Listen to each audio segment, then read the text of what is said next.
20 of the Nepal Premier League Season 2. Coming your way this evening, we have a very exciting match. It's Qualifier 1 between the Sudurpaschim Royals and the Biratnagar Kings. Now, the crowd is building nicely. There's plenty of noise happening already. Every single person in this stadium today will be desperate to see their team go straight through to that final. Now, of course, we are at the business end of the comp now, so plenty of work for the teams still to do. So let's take a look at how that road to the final looks for both teams.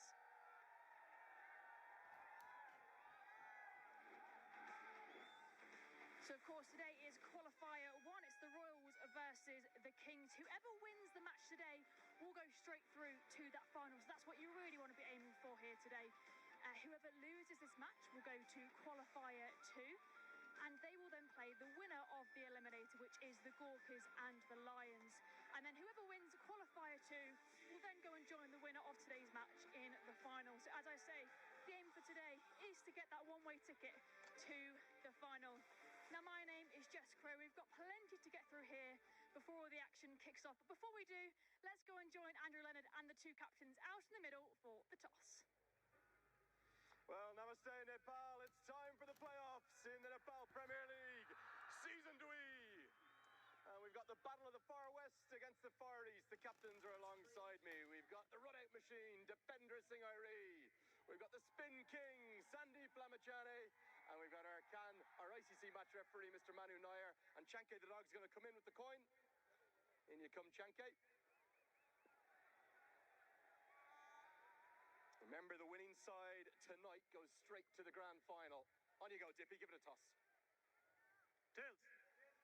Tails is the call. It comes down as a tail.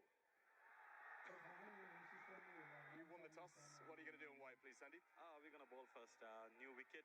And the evening game as well. So we'd love to, carry the same energy we had in the last game. How's the buzz in the camp after that amazing win over the same rivals to get you into this first v second game? Yeah, of course, when you win in some form like that, it always feels awesome. But, past is past and we look forward to this game. Similar approach this evening? You're going to play very aggressive cricket like you did in that last game? It all depends on how the opponent will play against us. So, we would love to take it nice and easy and, no rush for us. Final question, any changes to your starting 11? We got one change. Narayan Joshi is coming in for Shankar Rana. Mate, best of luck. Thank you. Dandavad as always. Okay. Kings have won the toss. They're going to bowl first. You're going to bat. Yeah. Happy with that? Yeah, I am happy with that. Okay. What kind of a total would you like tonight, Dipendra? I think wicket looking good. 170 plus. Okay, 170 plus. The last game, big win for the Kings. Is it a case of revenge, redemption tonight? No, that's a match. We're playing game, that's right. Okay, how important is tonight's game straight to the grand final? Yeah, that's very important. You know that. Okay, final question. Lots of changes to your squad. A couple of the Australian boys had to get back for the big bash. Who's coming in? How many changes tonight? 3 foreigner changes and 2 Nepali guys. 5 changes altogether. We'll find them out. Thank you, Dippy. Okay, let's get to wrap it up from the toss. The Biratnagar Kings won the toss. They're going to bowl first. And it's time to get a look at this pitch with the main man himself. Fazal, what do you see? Well, thank you very much, Andrew. Another nice, pleasant day, pleasant evening here in Kathmandu as I take a look at pitch number 6. First, before I get to the pitch, let me just give you the dimensions. To my right, it's 64 meters. To my left, it's 65 meters because we are playing slightly to the west part of the ground. And down the ground, it is a 64-meter hit. Not a very big ground down the ground, but as I take a look at this pitch, nothing much has changed in the 3 weeks that we've been here. Just looks a little drier to me. Not so much used is this pitch. So I see a little bit of freshness here. There's a little sprinkling of grass, though it is straw colored, but it's nicely bound. It's hard. We just take a listen to this hardness of the pitch. There we go. It's really hard and it should stay good for the entire duration of the 40 overs. Perhaps that's the reason why the Biratnagar Kings have decided to field first, winning the toss. But in a big game like this, if I was Sudurpaschim Royals, I would not be so deterred about it or bothered about it because runs on the board on this pitch could be about 160, maybe 165. But a big game like this is always going to be exciting. Well, there we go. Just as a reminder, the Kings are going to have a bowl first. Now, last time out for both of these teams saw the Kings' 6-wicket victory. The Royals put up a score of 147 and the Kings chased it down in a whopping 11.5 overs. Now, that was the Royals' first loss of the season. The Kings are 5 from 7 currently, so there's two very strong contenders for today's match. Now, to my right, I'm joined by HD Ackerman and Carlos Brathwaite. Guys, I'll come to you guys. I mean, how do we see this match shaping up? As I said, two very, very strong teams stepping onto the field. Well, I think the Royals will be certainly hoping that it doesn't pan out the way it did the other day. It was such a one-sided contest. Look, the Royals have obviously got a couple of changes which we'll get to later, so their team is not as settled as what it was earlier on in the competition, whereas from the Kings' perspective, I think they're starting to hit their straps at just the right time. I think the Royals have got their work cut out, to be honest. Of course. Carlos, how do you see it shaping up? I actually think it might be a more difficult game for the Kings than we expect, because the last game they kind of had all the pressure off. They knew they were going to qualify. It's just a matter of 1 versus 2. So they threw all caution to the wind. It was a splendid performance, so it can't work in their favour. But I think now with a little bit more pressure on, we may see them pull back a little bit and force to play a more natural game as opposed to the expansive one we saw last game against the Royals. Yeah, of course. Now, HD, you mentioned those changes. There's plenty of them in both teams. So let's take a look at the two playing 11s to see who's stepping onto the field today.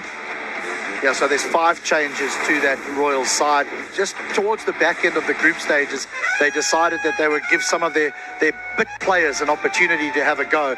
Now they bring back the likes of Scott Kugelheim. But let's remember that Chris Lynn has gone and so has Josh Brown. So 2 new overseas players have come into the side as well. Sheldon Jackson being one of them, who's the wicketkeeper batter. What about the Kings? For me, the Kings look strong. I think this is where the Kings have the wood over the Royals. You look at that top 3, it's power-packed. Heaslett, Duplessis and Guptill. And from a bowling perspective, Marchant DeLonge and the talisman Sandeep Lamichhane. So I think because of consistency in that 11, a good performance last game, you may just say that the Kings would nudge it, if you were a betting man, to put money on the Kings before start of play.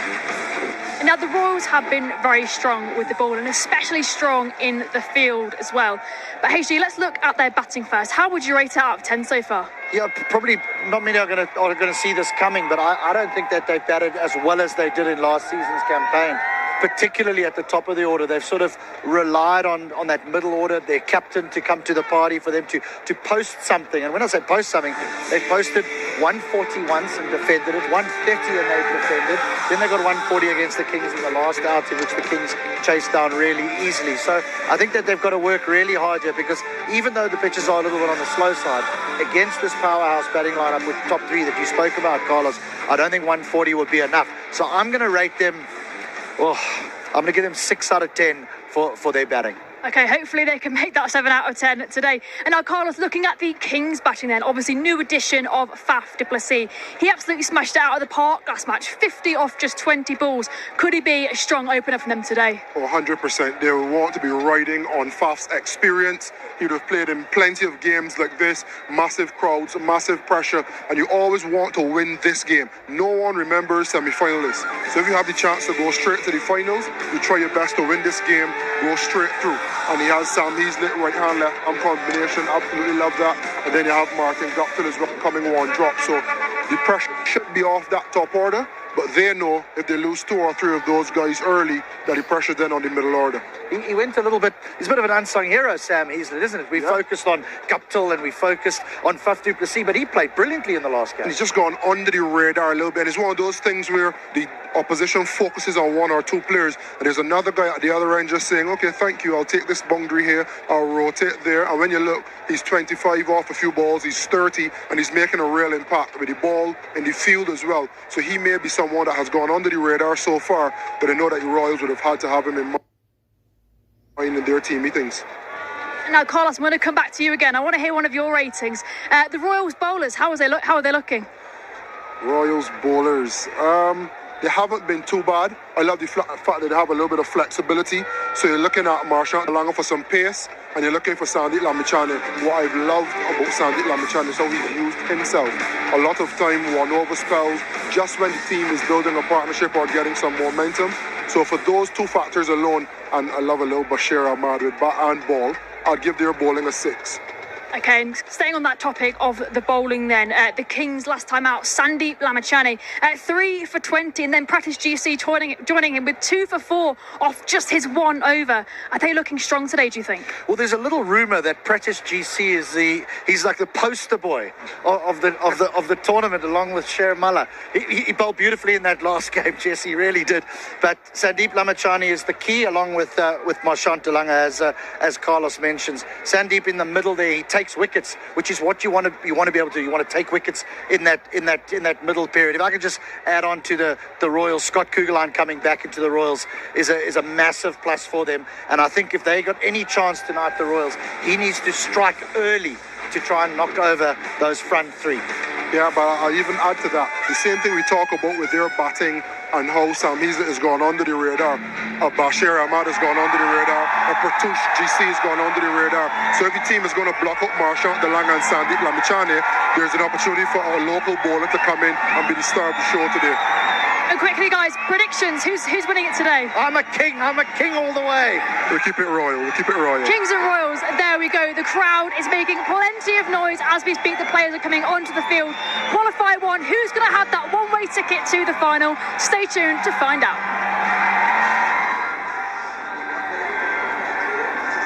Well, it is indeed a one-way ticket, Jess. You're spot on. Straight to the grand final on Saturday, December 13th.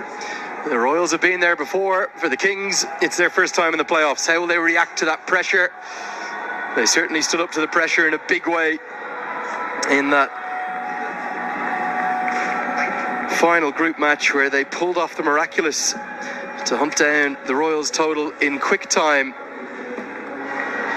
So many narratives to this match. Battle of the Far West versus the Battle of the Far East. Two other ends of the country, probably two of the most fervent fan bases, and certainly two of the most loved players in the country in Dipender Singh and Sandeep Lamachani. Now, this is going to be interesting because the Royals, one of the changes they knew that they were going to have to make, because Josh Brown had to get back for Big Bash duty, but Chris Lynn was expected to stay for the entirety of the time. He's unfortunately pulled up with a bit of an injury. He'll need rest and recuperation down in Adelaide, where he'll be playing in the Big Bash for the Strikers. But he was expected to be here till the grand final, and now's a man who's played 6 T20Is for Pakistan, living in the United States of America, into the squad and straight in to open the batting. Mukhtar Ahmed has played quite a bit in Major League Cricket for the Washington Freedom, but usually bats down the order, getting a chance up opening the batting alongside the highly consistent and ever impressive Binod Bandari, 35 years young, veteran of that 2014 T20 World Cup campaign. Only him and Sampal Kami remain from that in a playing capacity, and he will be looking to have another famous day at this most beloved ground in Valley cricket history. Big Marchant Delanga will take the new ball. Maybe the one slight surprise, no George Munsey for the Kings, but they do have one change. Shankar Rana misses out, and in comes Narayan Joshi. And there's 5 changes for the Royals to digest. We'll digest those in the opening overs. Great atmosphere building up. The tickets sold out in 22 minutes, apparently. We have a complete and utter sellout, although the fans are still filtering in, as you'd imagine, with it being a Tuesday. We're nearly all set for what should be a fantastic start to the playoffs. We've got 4 more games. Let's love and savour every minute of all of them. This Nepal Premier League Season 2 has been something special, and this game could get us going in real style in the playoffs. Starts with a wide outside the off stump. Andrew Leonard here alongside Fazal Khalil. Fazal, great to be with you. Pretty hard to know how this game's going to go. I don't expect the exact same as what we saw at the end of the group stages, at least. Very good evening, Andrew. Good evening to everyone watching this magnificent game. It is a real marquee game here in the Nepal Season 2. The crowd building up, like you did mention, a huge game this. And the winner here goes straight to the final. That's what's at stake. But it's going to be a tightly fought game, close game for sure. How big a factor is, well, 2 very impressive, dynamic power hitters at the top missing out. Brown and Lynn on a jet plane down to Australia. And in comes the relatively unheralded Mukhtar Ahmed and Sheldon Jackson, who I believe is, well, in essence, retired from cricket up until recently. He does have IPL experience, though. Well, he comes with years of experience, but then when you're coming into literally like a sudden death,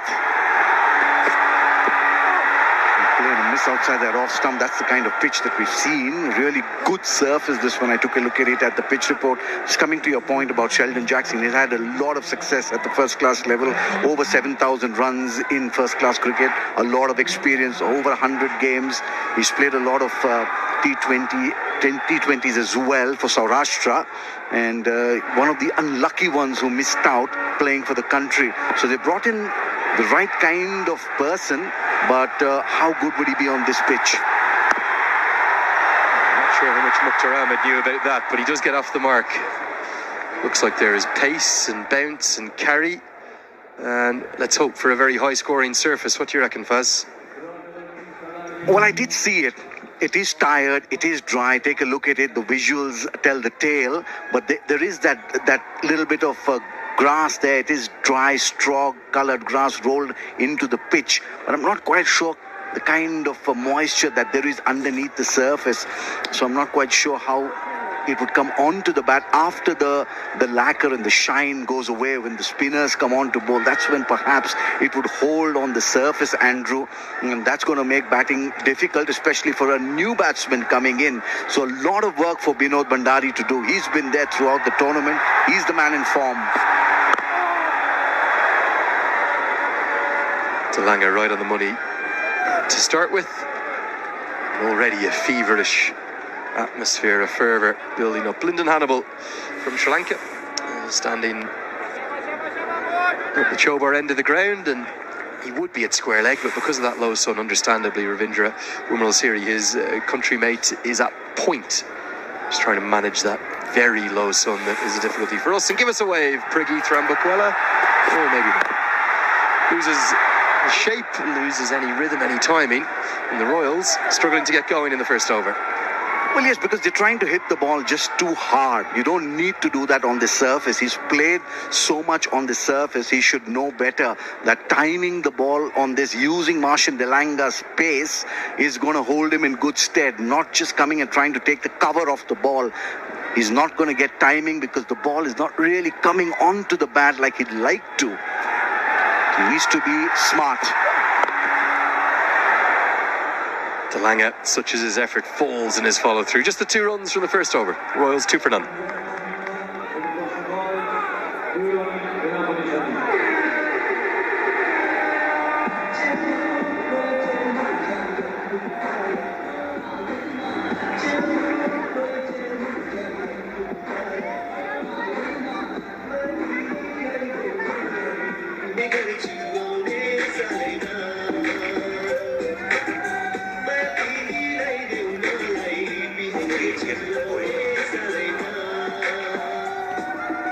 Well, we always talk about momentum in cricket, don't we? And that can be both in terms of in a game or in an innings, as we see Delanga tumbling in his follow-through. But there's also momentum, isn't there, in terms of contest. Certainly Delanga is well up for it, to say the least. And you have to say that it feels as though the Kings have all the momentum, despite the Royals winning their first 6 games. Well, yes, they do say, right, you're only as good as your last game. Pratish GC, what a game he had with both ball first and then bat. That 2 for 4 he picked up was in the last over of the innings. He just gave 4 runs, picked up 2 wickets, and when he came on to bat, he really smashed the ball. 2 huge sixes, won the game for them.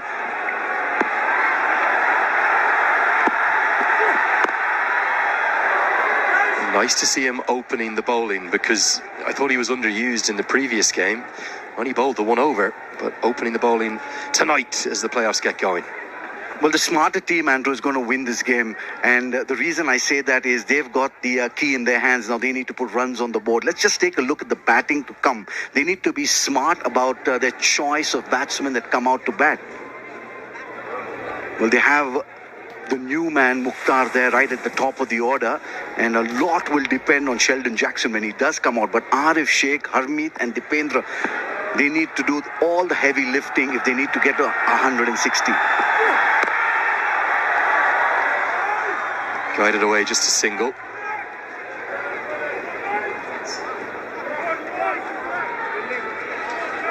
Yeah, certainly you think about how difficult it is for Mukhtar Ahmed and for Sheldon Jackson coming in, new conditions, new teammates, new circumstances. I think they knew they were going to lose Josh Brown. They knew that he was being called back by the Renegades, who I think start the Big Bash season. But the strikers started a little later, so Lynn was meant to be here for the final, but it was that hamstring injury that has been such a blow, because he just found his form, found his touch with that 70. Very full, but probably just pitching outside leg. Pratish interested. Umpire Wimal Siri less so. Well, he's one of the three who certainly impressed me in the tournament, and I'm sure Stuart Law, the head coach of Nepal, will really be impressed with Pratish GC, both with the ball and the bat. He, along with Hemant Dami and Sudurpaschim Royals. Biratnagar Kings have won the toss and they have elected. And Nandan Yadav, Andrew, I know he's a favourite of yours as well, but these three are going to be the cornerstone of Nepal's bowling in the near future.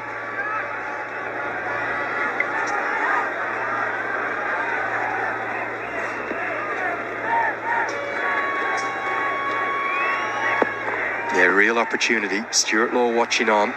New ball in the hand for the left armour. Pulled and helped round the corner. Going to be the first boundary. Rushed him for pace a little, but Bandari had the experience to get on the swivel and get the fans in yellow dancing up in the stands. What I liked about that is the way the ball came onto the bat, and that's a good sight in a big game like this. We're in Qualifier 1, just a shimmy down the track and a swivel gets that NCL Super 4 and really helped it on its way. There is a fielder there to the right, but he was just ball watching, really good timing, good placement and good cricket. Tries to go again. It's not out of the middle of the bat, and Duplessis quick, so he'll cut it off and keep it to a couple, get some help from his captain. He had a good chat with Duplessis just before the start of play there, and he was explaining as to how much he's loving every second in Nepal, and it's an opportunity to get up to part of the lower Himalayas, up over 5,000 metres. He was up in beautiful Nagarkots, I think, for one of the sunrises as well. He's loving every second here. First visit ever to Nepal.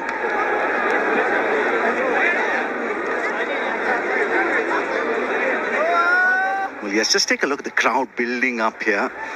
Biggest game perhaps in the tournament. Sudurpaschim Royals, Biratnagar Kings, always a big game. Gets this one better and will get the boundary he was looking for, the second of the over. They're always going to target Pratish GC early, and they get 11 runs from the second. Royals on the move, 13 for none.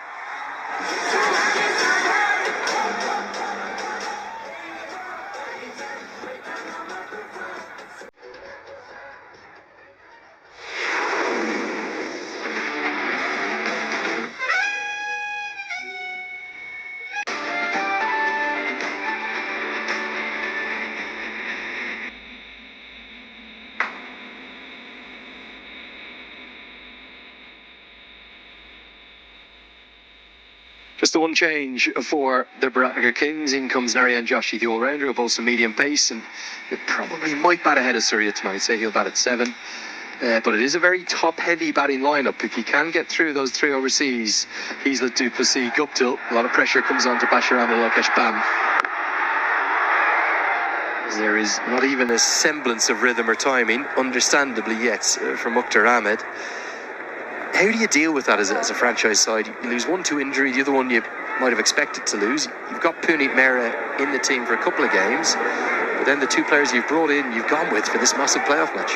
Well, you certainly can't cater to injury, can you? But you have to be prepared for it to happen, and in the eventuality that it does happen, you need to bring in the player who you most likely think can adapt to the situation, and soon. Does get something of this. Again, it's not really out of the middle, is it? But it will be effective enough just to get 4. He's throwing the kitchen sink at this. I almost feel as though he needs a replacement bat out there, because, well, it says beast on the back. Anything but with that shot. Well, yes, just take a look at it. He's used his right hand there and the bat turning. Let's take a look at that. The bat really turning there. It's gone in the direction that he wanted to. Hence, he gets the boundary. But I'd be happier if he could use his left hand, his leading hand, to time those shots, and he'll get the same desired result. The Biratnagar Kings winning the toss, electing to field first in this big qualifier one. It's the opportunity for the Royals to put pressure on them. Now an inside edge, misfortune for Delanga, but Ahmed gets lucky to get 4 more to get to double figures. And after a very watchful start in the first over, the Royals pressing the accelerator here in the power play. Well, I certainly like the look of this boy, Mukhtar Ahmed. He's a big, tall, lanky guy. If he can get going for them, Andrew, they would have. They'll feel a lot vindicated, wouldn't they? It was part of a title-winning side for the Washington Freedom in last year's Major League Cricket's 2024. I think he's trying to hit that to the leg side, but completely outpaced, skews off the outside edge. But across 26 matches, he's a top scorer, just 36. But the reason for that is he barely bats. Usually it's 6, 7, or even 8 down the order because they've got such a deep and strong top order, the Washington Freedom. But he's shown enough in that Major League Cricket to get his chance here in the Nepal Premier League. Well, yes, this is the time where the experience of someone like Binod Bhandari needs to come to the fore. He needs to go to the youngster Mukhtar and tell him how it's supposed to be done. Just take the single, watch from the non-strikers and give me the bulk of the strike. I'll do the heavy lifting in those first 6 overs. Because it's once the spinners come on, once we see someone like the Lamichane come on, that's when the test is on. Bolden, change of pace. Brilliant from Delanga, and he's pumped up. Loves every second, and he says, "You beauty." That'll do nicely. Great change up and too good for Mukhtar Ahmed. Well, absolutely shocking to me. That's Martian Delanga's Red Bull energetic moment of the match, and why not? We've seen him wear his heart on his sleeve. He doesn't really pull back, he doesn't pull punches, but very disappointing this. Mukhtar Ahmed gone for 10, and the Royals now lose their first wicket at 21.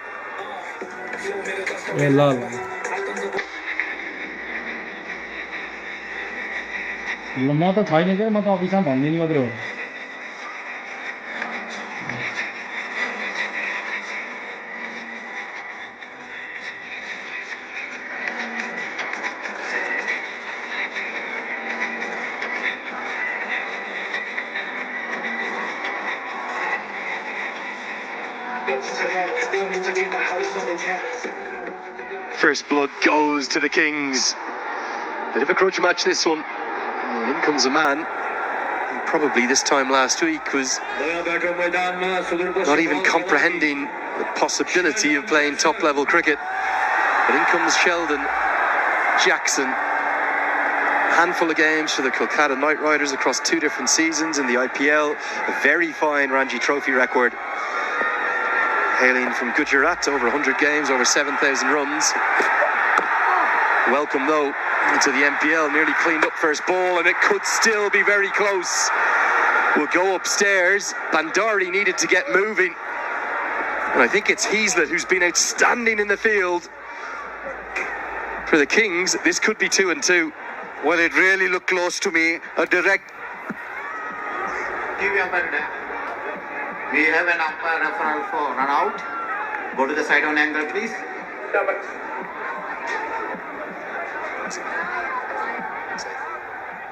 Take it backward. Roll forward. Give me the opposite angle, please. Roll forward. Take it back. Take it backward. Roll forward, frame by frame. I'm satisfied. Bat is grounded inside before the wicket is broken. I have a decision for the Giants team. My decision is not out. Repeat, not out.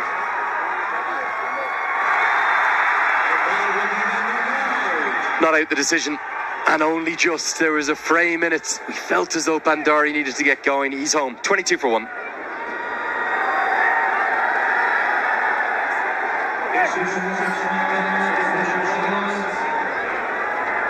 22 run 1 wicket गुमाएर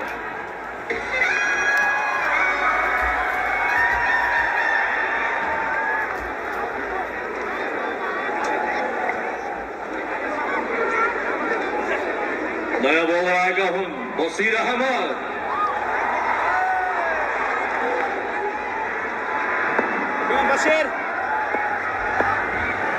Change of bowling, Bashir Ahmed. He's been used more and more by Lamachani in the latter stages of the groups. I thought he was underused at first. Very capable three-dimensional cricketer. He's having a good year. Another who's caught the eye of the head coach Stuart Law, no doubt about that. Absolutely, especially with the bat. We saw him really clean up in one of the earlier games, and he did it really well. So he's got the ability with both bat and ball, and that's what we need in modern day cricket, isn't it? There are 3 dimensions to the game. You need to be at least 2-dimensional.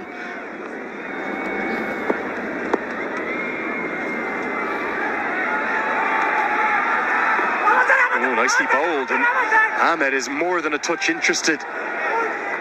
Wimrel Siri thinks height is an issue. Right, this is quite close.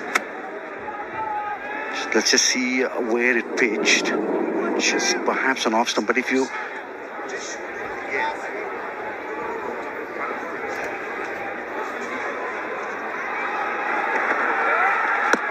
Well, that's the speed that they need to bowl at, Andrew.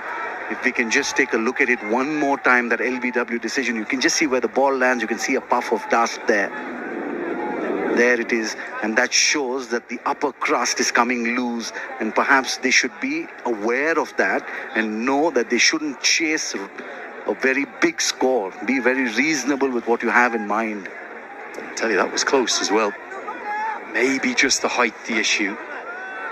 That's what Wimrel Siri felt. Oh, tangling himself and not Sear is Bandari. Any one of those 3 deliveries could have resulted in a wicket, but he finds an edge to survive. Luckily, what he did here was present the full face of the bat, didn't go across the line, didn't look to sweep on length. Perhaps use your feet a little, perhaps come down the track, will hold you in better stead. Come to the pitch of the ball, try and drive it in the direction that the ball will turn till you're set. Slug sweep. 1 bounce and 4. Bit of IPL pedigree coming in here to the Nepal Premier League. Welcome to Sheldon Jackson. Absolutely.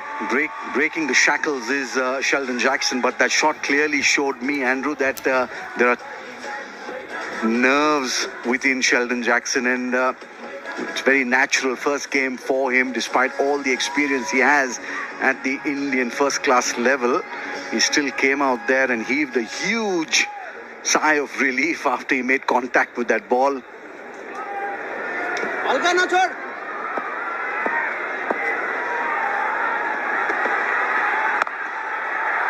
Finds the gap along the ground this time. Going to be back-to-back boundaries. This might be even a better shot than the previous one.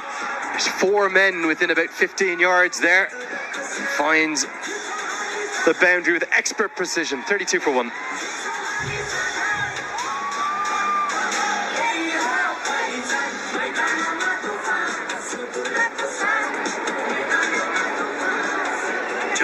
को समाप्तिमा Sudurpaschim Royals 32 run 1 wicket गुमाएर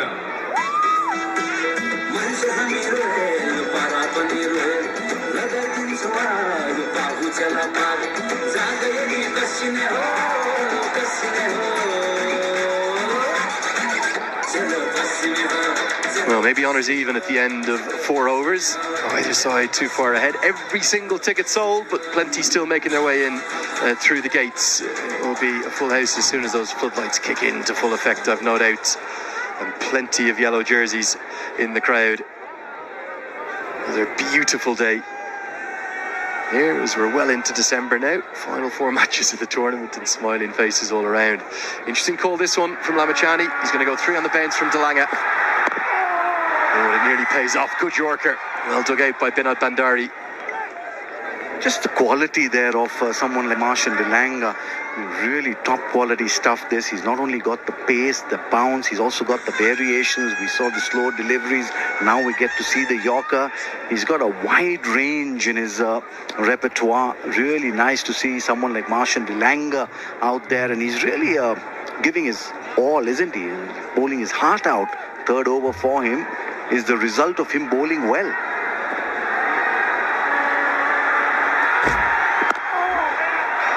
Yeah, he's been so good to watch, hasn't he? Really has. I've just had a few questions about this Royals 11. Just a reminder, 5 changes. Aspect of that is a byproduct of them resting and rotating a few in their last group game, but 3 overseas player changes. In comes Sheldon Jackson, Scott Kugelheim, who's rested for the last game, and Mukhtar Ahmed.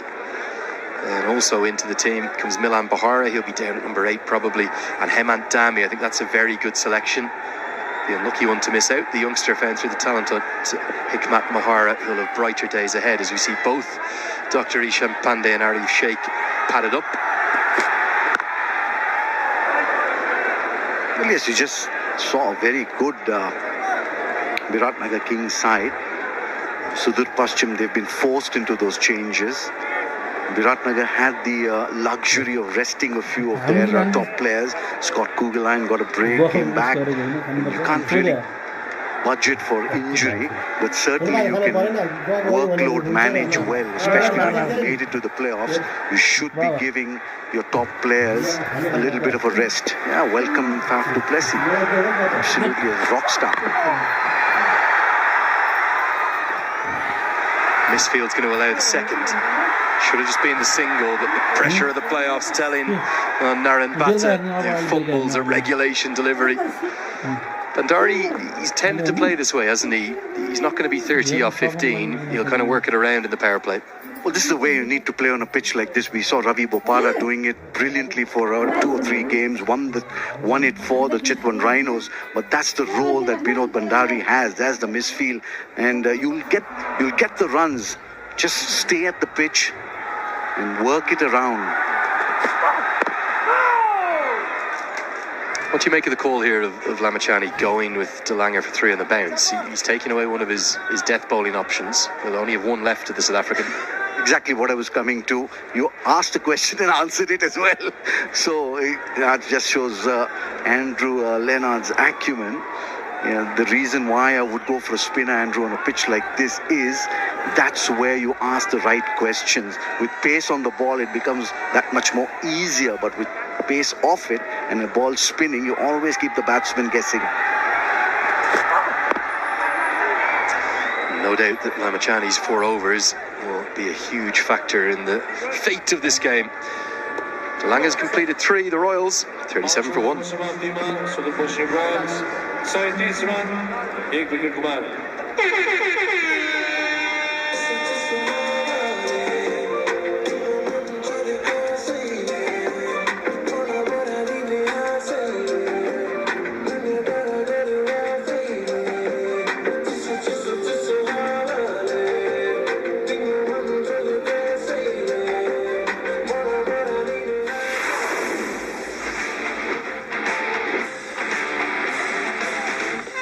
Massive evening here for both these sides, Sudurpaschim Royals and the Biratnagar Kings.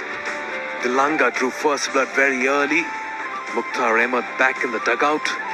Sandeep Lamachani has been trying to use his resources carefully over here, trying to give pace from one end and have a lot of spin from the other. Carlos Brathwaite alongside me, the West Indian international. Good evening, Carlos. Great settings, perfect evening.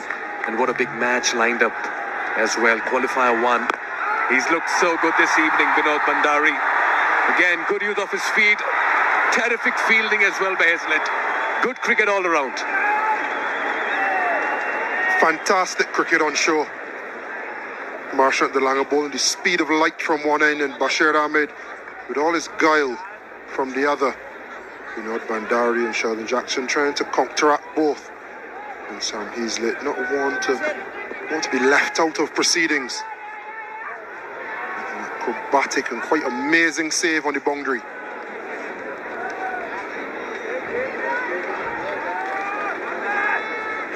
Lovely pass.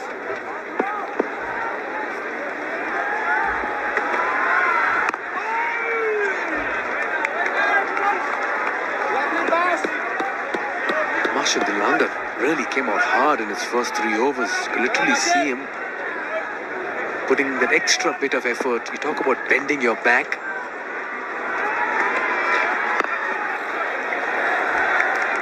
Yeah, a real proactive decision from Sandeep Manichani. We'll see at the end of the 20 overs if he was vindicated or not. But to go 3 and try to break the back of the top order and control the power play, the Royals will still be happy with their effort so far, but it was positive from Sandeep. Tries of catch it. The ball's high in the air, but it'll fall right in between 2 fielders. And they'll get 2 runs. Good running as well by Sheldon Jackson. A little bit of pace off from Bashir. Getting to the shot a little too early. First game for him. It's difficult to just land, just play. But he's making a good fist of it. Jackson and Meany 11 off 5.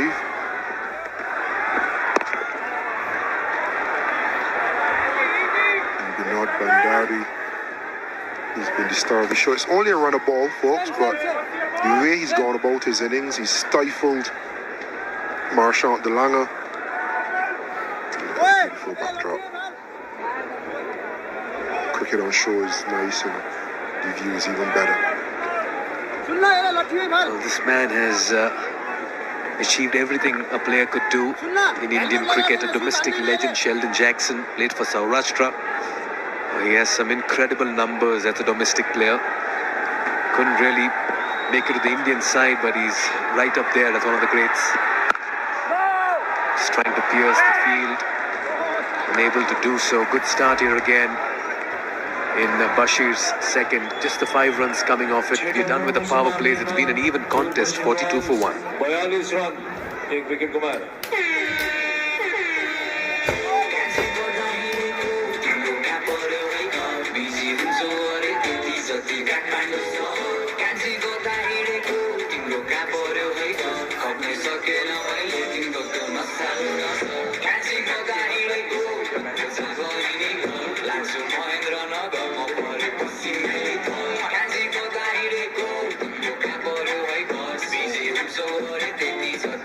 Yeah, great evening, full house, great settings, the peaks, the valleys, the mountains, then the landscape, and then finally into the epicenter is the Tribhuvan University International Cricket Stadium. How crucial will this man's 4 overs be? 15 wickets for him in NPL Season 2. One of the most valuable players this season. A confirmation we're done with the power plays. Yakal, it's never easy for any player to just walk in and play a tournament. Talk about Mukhtar Ahmed, the opener here for the Sudurpaschim Royals. We'll get to him. But your thoughts after the first 6 overs, how this is panning out?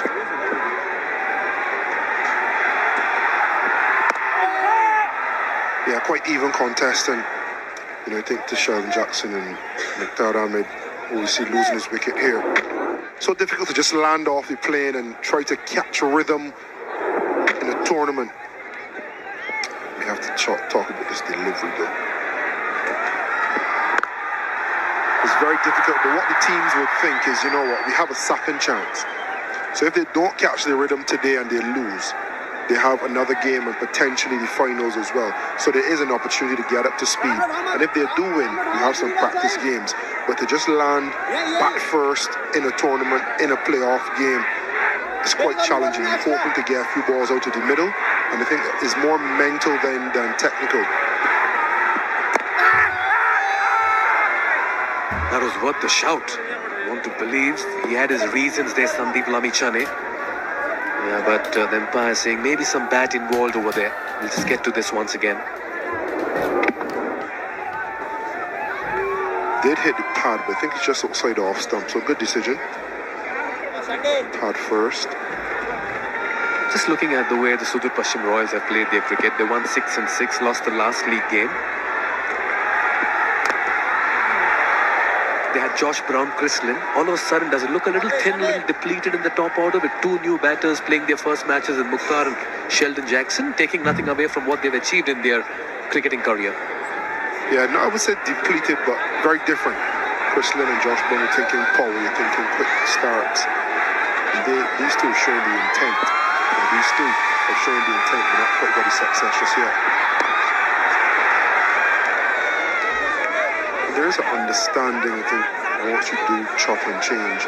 But I think where franchise cricket is gone now, you don't find many players playing a whole season. They may come in for the front half, they may come in for the back half. You select your team so that the persons in the front half get you to the finals. The persons that come for the second half win you the finals.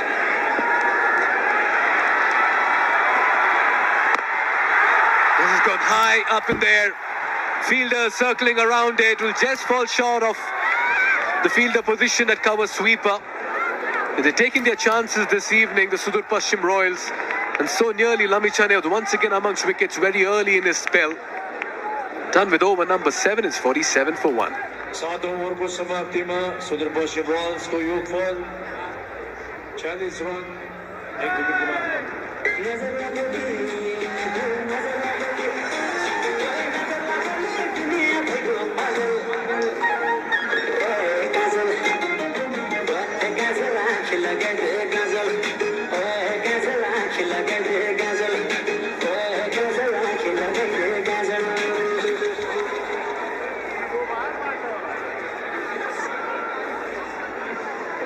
What a contest. For the moment, you'd want to believe the Biratnagar Kings have things in their grasp. They put the squeeze as well. The batters are trying to go hard at the bowling. Vinod Bandari, 22 and 24. A lot of spin options here.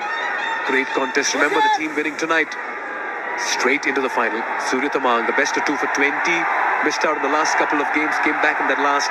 He's good in his economy as well this season.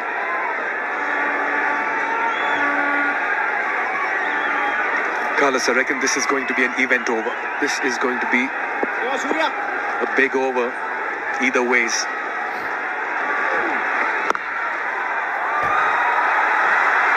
That is a cracking shot. Off the back foot, slapped to the offside with authority. Brings the 50 up for the Royals. 51 for 1. Yeah, you've got to choose your bowlers, target your bowlers as a batting side. You want to look at something close to 160, 170 or in excess of that against a very formidable batting lineup like the Biratnagar Kings.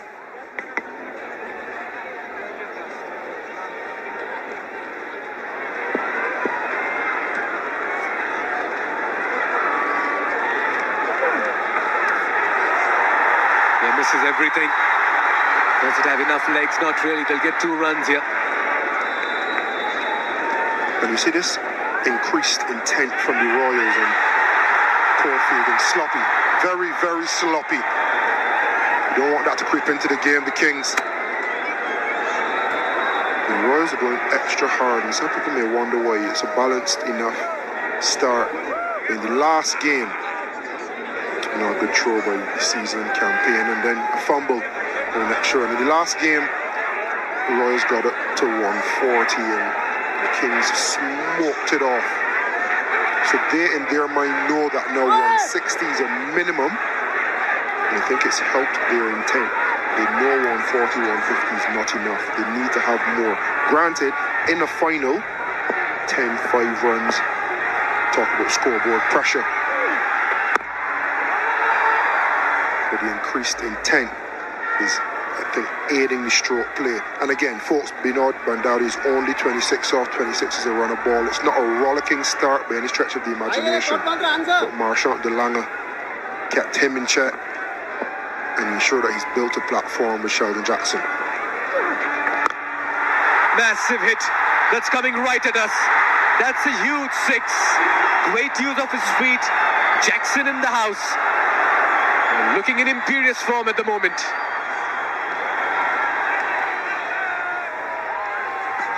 Sensational striking from Sheldon Jackson. Good use of the feet. Good use of the levers.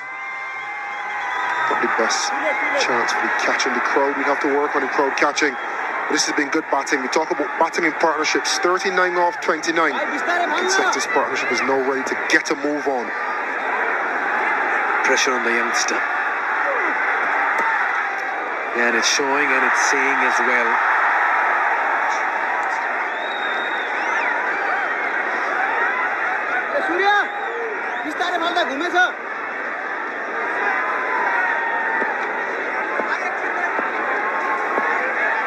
Can he finish it off well here? He's got 2 deliveries to go. He wins the battle over here. He has the last laugh, Sudurpaschim. One too many for Jackson. Deceived in the flight. And the Royals lose their second. Great comeback here by the youngster. Mikhail, your student of the game, you said something will happen in this over. Plenty has happened in this over. And it ends with the wicket of Sheldon Jackson. Surya, you beauty. Sheldon Jackson gone for a good cameo. 20 off 11, 6-1 for 2 of the Royals.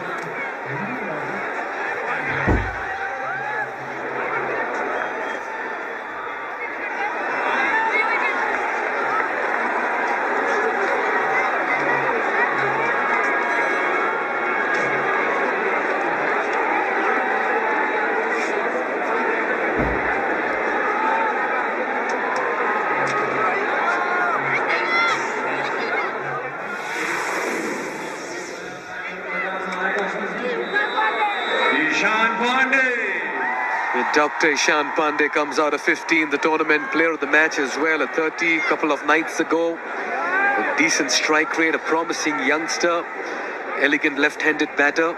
Can he provide the goods this evening as well for his side? The occasion is big, there's tension in the atmosphere. And oh boy, what a game playing out, Carlos. Yeah, it's brilliant. It's a nice back and forth, a nice ebb and flow. I knew this over was over, that something had to happen. I just wonder if Ishan Pandey will take a dip. Just one ball, good matchup. Really risk it to try to get a boundary off the last ball and maximise the matchup. Probably get into his innings with a tack single. Call is for 2. That's in the gap. Dilanga will cover it up. Yeah, it's ended up being a very dramatic over and a mixed bag as well for both the sides. 16 runs and a wicket coming off it. 63 for 2. Sudurpaschim Royals 2 run संख्या 63 run 2 wicket गुमाया.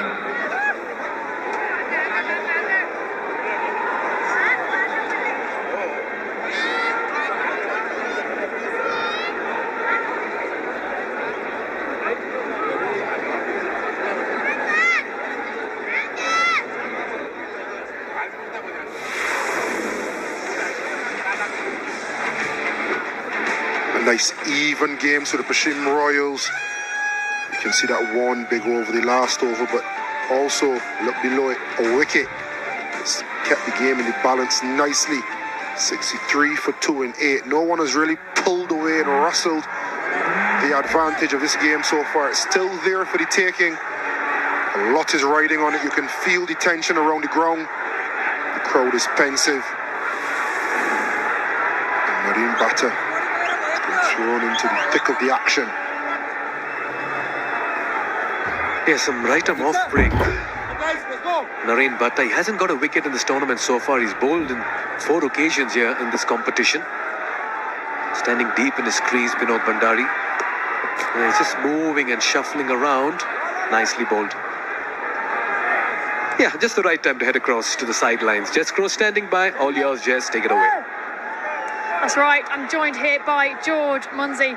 George, the Kings made it all the way to Qualifier 1. What has that journey looked like so far for the team? Yeah, a lot of lessons along the way. I think we've done a lot of stuff really well and then made some mistakes along the way. But, you know, the group stage is all about finding that blueprint for your team. And I think we've finally settled on a pretty good blueprint that hopefully steer us well towards the final. And what do you think some of those things are that you did well as a team? I think it's just in patches. Look, we've batted really well. We've had the highest score in the competition. We've bowled fantastically in patches. You know, Sandeep has been awesome throughout the whole comp. That helps. But no, I think it's just about putting everything together now, and you know, that's what finals is all about. And it takes a certain mindset and plan of attack to step onto the field in the qualifiers, the business end of the comp. What's that look like for you guys? Oh, I think it's just about relaxing, enjoy the occasion. The crowds here are awesome. Everyone's so enthusiastic about cricket, and it makes it so much easier as a pro coming across to just enjoy your cricket. And that's what knockout games are all about, just enjoying it. Now, I've asked a few of the guys in your team, who are the people that sort of keep the team together, keep the team spirit and morale up? I think one of those guys that's been named quite commonly has been yourself, actually. But who else did you say that's been?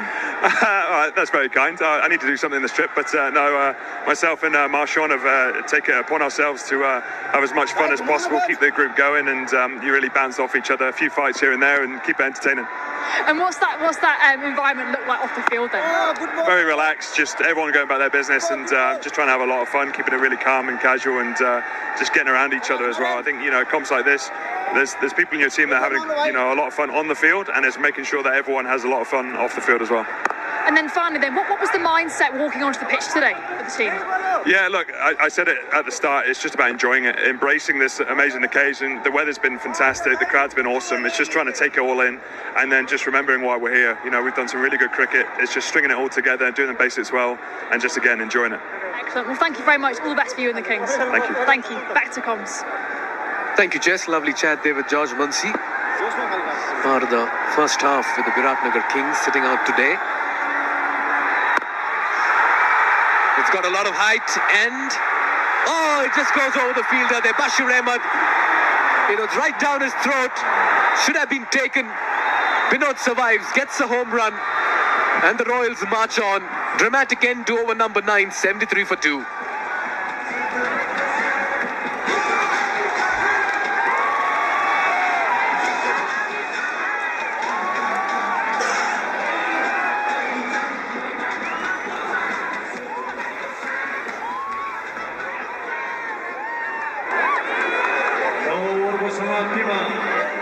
Sudurpaschim Royals.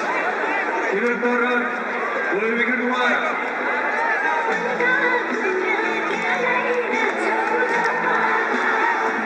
As we have a look at the projected scores, the grid currently 162. They'll be looking a little bit closer to 183 if they can. 8 wickets in hand, just over half of the game to go. They want a very electric finish. One man that would want to stop them, however, is the head of the other camp, Sandeep Lamichhane. He's brought himself into the attack. He smells blood. He understands the game is there for the taking. He's been in supreme form. Leading edge, over cover. I just get the impression by bringing in Narendra Bhatta in that last over, they're trying to negate Pratish GC's remaining 3 overs and try to go with a lot of spin in the end. Yeah, I thought it was a good decision, to be honest. The left-hander is in, so you get the finger spinner on, and you also run the risk of the right-hander trying to take him down, which he did. Created the chance, and it wasn't taken. So good decision from Sandy. I think when you look at how Pratish started, you just wonder, can we get in and slide in an extra couple of overs to save ourselves from having to bowl him 3 or 2 in the depth overs? And I think he was very smart. I think one thing that's impressed me with Sandeep's captaincy is his use of the bowlers. Hasn't been afraid to pull 1 over spells,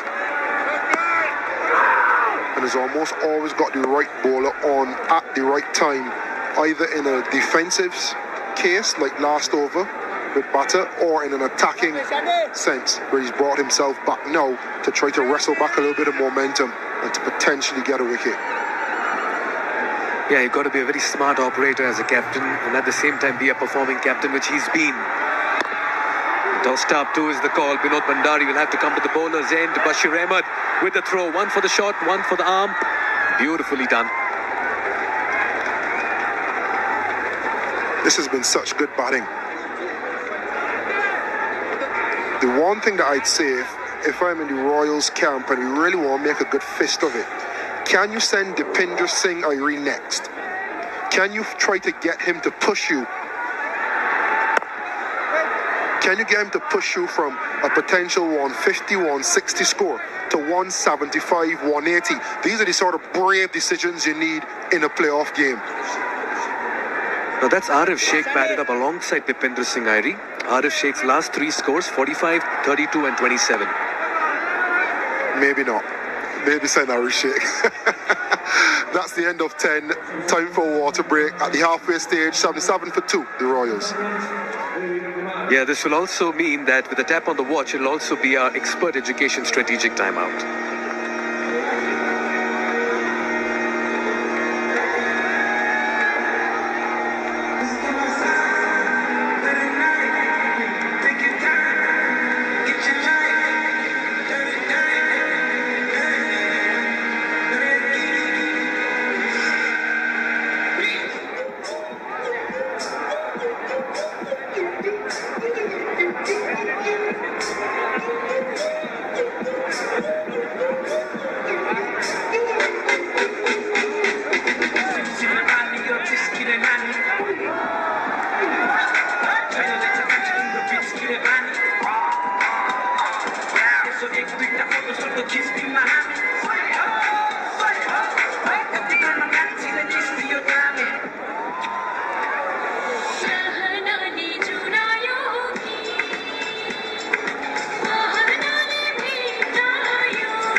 Atmosphere here at the Festival of the Himalayas. Playoffs underway on a terrific Tuesday, and we've got a fantastic game brewing up between these two great rivals. Far West versus Far East. Two different cultures meeting in the middle here in Kathmandu. And the Sudurpaschim Royals, having lost the toss, HD may be arguably the happier of the two sides, even though they've lost their two new imports, Mukhtar Ahmed and Sheldon Jackson, both back in the hutch. They've got something of a platform at 77-2.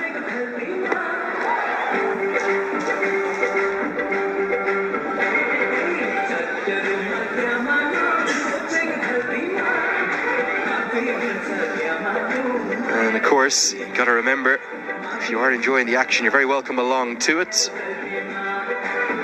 If you are around the world, you can watch on Dish Home Go, the official OTT streaming platform of the Nepal Premier League, streaming worldwide everywhere but India, where of course we're live on Star Sports and Fancode.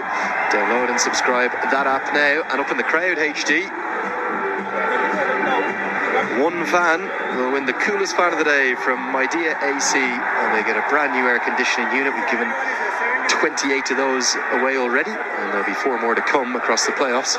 Royals in a good spot here. Yeah, just to answer your original question, I think they are. I think they're in a nice position. They're going to have to still play relatively well. What's probably in the back of their minds is how easily the Kings chased down their target the other day, which was just in excess of 140. Completely different game here this evening, though. A little bit more pressure.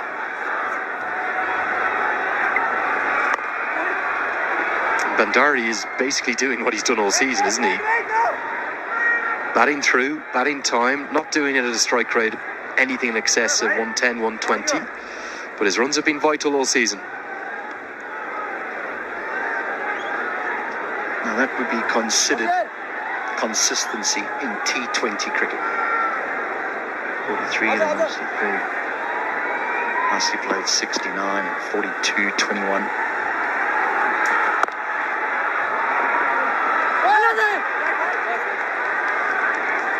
But we talk about platforms.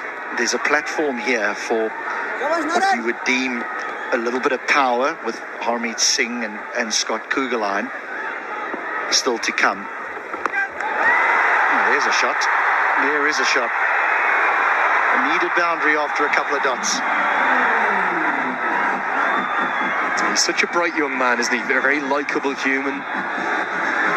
Constantly tell his story of his medical background. I just love his determination and his self-belief. There's plenty of it. He's been used in a variety of roles, isn't he?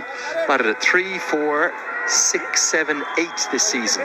5 different numbers across the 8 games. Just short to Pratish GC. I'm not sure T20 is his natural game at all, but I think he's a very likeable cricketer. Yeah, the only problem is both these players are sort of round about that run of ball, that 110 strike rate.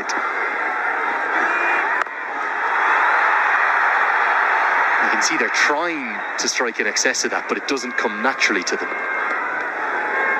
It's the two players, I've mentioned Harmeet and Kugelan with the power, but it's the two players that will come in next, and in which order, I'm not quite sure, but Ari Sheikh and Dipendra Singh Airy, they naturally score a little quicker than these two, particularly the captain, who strikes it at around about 140. That's what you need, just to move them along. There's a lot of endeavour at the moment to batter, but can't quite get the output they would like, and as a consequence it's only 7 from the over. 84 for 2.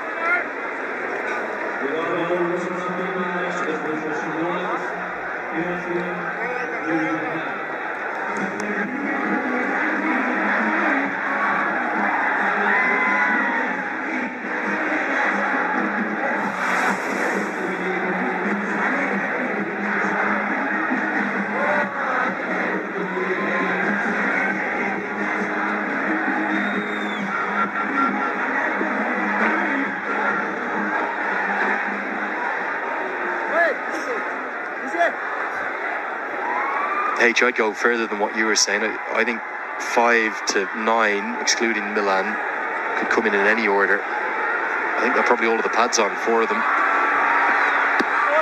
Beautifully bowled by Lamachani. He's been unplayable this season, and there's a smile on the face from Binod Bhandari, because he knows no matter what he does, he can't get anything on that. I do agree. I think there'll be flexibility. I think teams love this left-hand, right-hand combination thing. So that means that, yeah, they'll want to keep those combinations.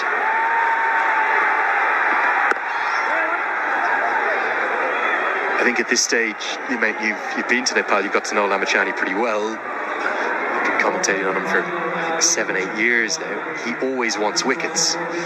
Is there a specific game plan here from the Royals just to try and actually not look to score particularly strongly off him, but just keep him without a wicket? I think you've always got to look to score. That I think you minimise your risk. I think you can attack him in his last over, because in his last over, I think if he's wicketless, he'll start striving for those wickets. Yeah, I think that's a great point. And we see that again and again, whether it's T20 cricket or ODI cricket. And naturally, being a leggy myself, I remember you want to be the story. You want to be the person who's winning your team the game, particularly if you're captaining. And also, let's call it as it is. He's the most threatening bowler in the country in terms of X factor and wicket taking ability. Fastest to 100 T20I wickets, fastest to 100 ODI wickets. So I think if you're a Sudurpaschim Royals fan, or if you're Jagat Tamata sitting up there watching his team, and you can keep him 4 overs done for 20, I think you've had a great innings, and I think you'll reap the reward from the other overs outside of his. I was chatting to Carlos Brathwaite the other day during one of the group stage games, and he was saying that you notice that with Sunil Narayan, for example, he's always just trying to dot ball.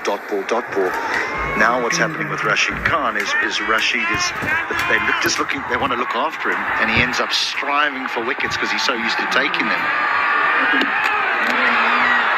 So he's becoming a little bit more expensive than what he was in the past, because he's striving for those wickets. In T20, the magic ball very, very seldom happens. It's created through pressure. And that's actually what has made the leg spinners key currency or value within T20 cricket. It's the 5 men in the deep, and the fact that batters can't just knock them around for 4 or 5, or certainly can't do it often. They need to look for 8 or 9 per over. But I think the Royals have managed this really well. It's a great over, well bowled Sandeep Lamachani, but he's still wicketless. 87 for 2.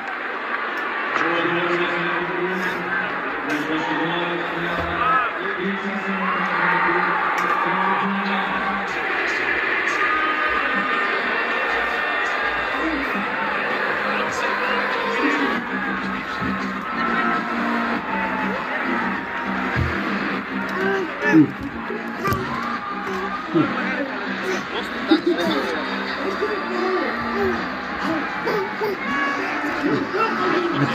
an image that is. The Bagmati River, the Durrara Tower, and then the Himalayan range in the background.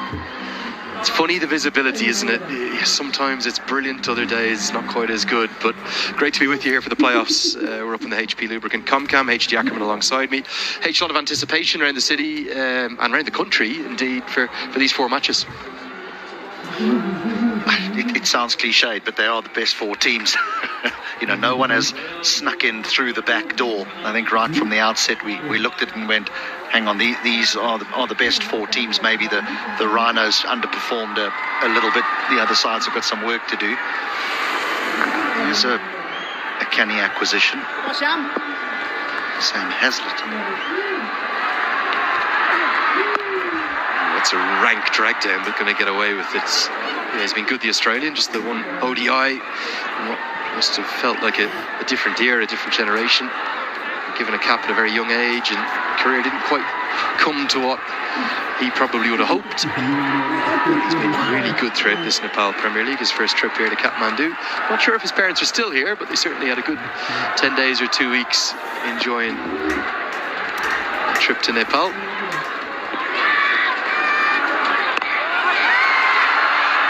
Right there, so just be one bounce and a single. You can see these two desperate to get on with it, particularly against the bowler that isn't Lamachani. We're spinning this last night for the Carlos Brathwaite evening. Lovely to hear his thoughts. The great man who's joined us. It's the Omoda and JQ's new JQ J5. It's been taking us all around Kathmandu, and it's the real SUV.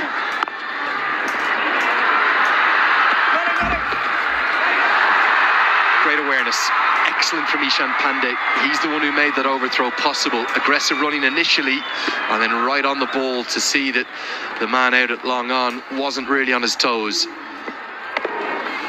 Yeah, that's the key if you're an outfielder, is every single ball you've got to be in the game. You can't think, oh, well, that's gone to the offside, I'm out the game because I'm on the leg side. How good was that Will Basisto save that really kind of saved the game the other evening? I know it was a dead rubber, but we had an absolute thriller in our final group game. Yeah, that's that cricketing awareness or cricketing analysis people talk about. The ball goes out to the offside boundary. The leg side boundary needs to actually come up off the fence and vice versa. And you don't all just stand in one straight line because there can be a deflection off the stumps. He's used to the feet, but there is a fielder at long off who does brilliantly well. Oh no! Might just have seen the catch of the season.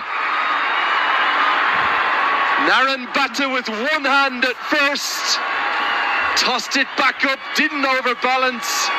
We've seen Hazlitt do this a couple of times out of that long off, long on region. And Ishan Pandey can't quite believe what he's just seen. My initial instinct is this is out. I just give it out. That's how good it is.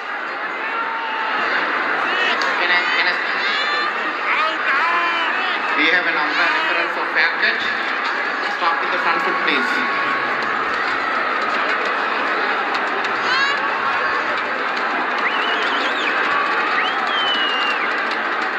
Fair delivery. Go to the best angle of the catch, please.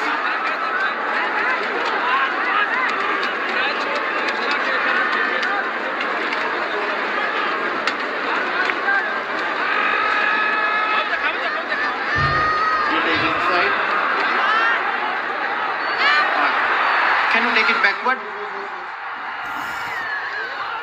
Take it backward. Take it backward, frame by frame.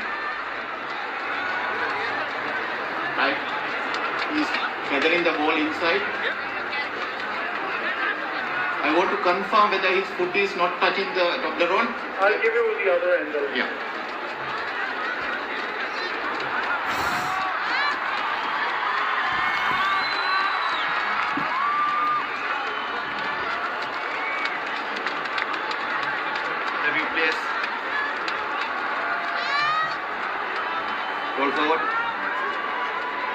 Satisfied? Roll forward. Roll forward. Roll forward. Foot is inside the boundary. Can you go to the previous angle, please?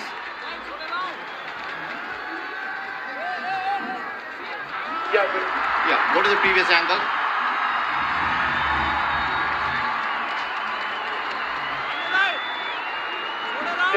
Yeah, roll forward. Roll forward. Airborne, releases the ball. Roll forward. Roll forward, roll forward, roll forward. Completes the catch inside the boundary line. I have a decision for the giant screen. My decision is out, repeat, out.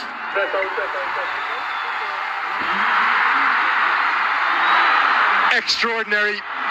And listen to the roar, the catch of the season, held by the man from Sudurpaschim, playing for Biratnagar.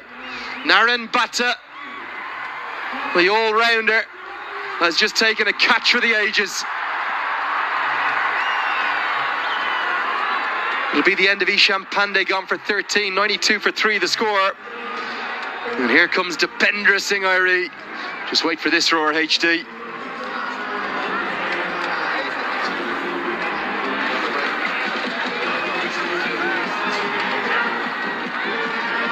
Yeah, certainly. You will hear the announcement in a moment here, HD. As soon as the PA says those 3 words, it'll roar to the rafters. Tiger himself to the crease. He was at the Carlos Brathwaite event last night. I think the only fellow who did more photos than Carlos himself was this man, Dipendra Singh Airi. Everyone wanted a piece of him. And I think the PA is delaying the announcement.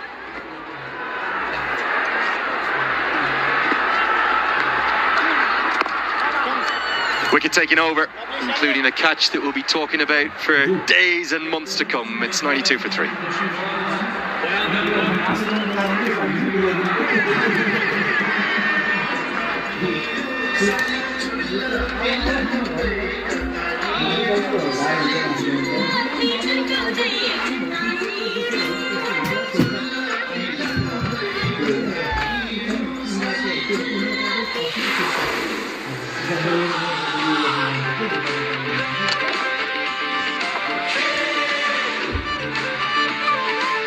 Big shift in momentum thanks to that wicket of Isham Pandey. What a catch. The former Nepal national under-19 player Naren Bhatta from Sudurpaschim against the team from his home region. Unbelievable. He was the captain of the side that missed World Cup qualification against Afghanistan. For the 19s World Cup, you and I will be heading down for in Africa. Already as a century for Sudurpaschim in the PM Cup, and this catch, quite remarkable.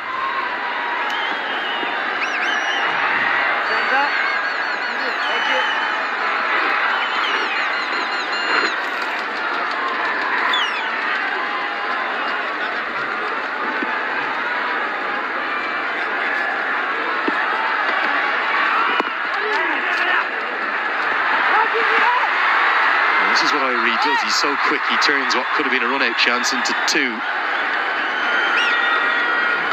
This is quite spectacular. It's almost a pity that we had to go upstairs because it takes the gloss off the catch.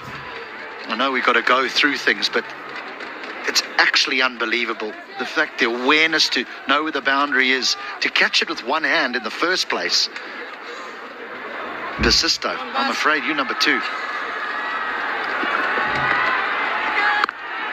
It's the catch of the season. There's just no doubt about it. To even... Airi's going to take on a second here. He's quick. Is he quick enough? Kings think they might have their man.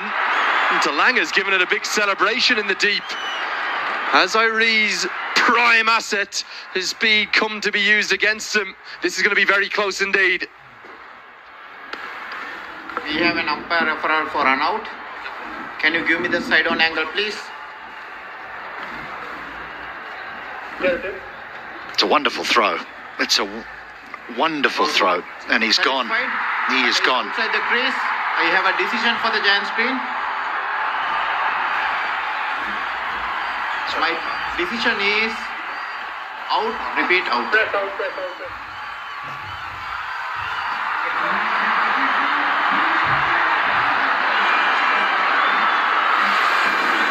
Dipender Singh run out by Marchant Lange, a marvellous piece of fielding. The second piece of brilliance in the outfield in a couple of overs. It's 96 for 4.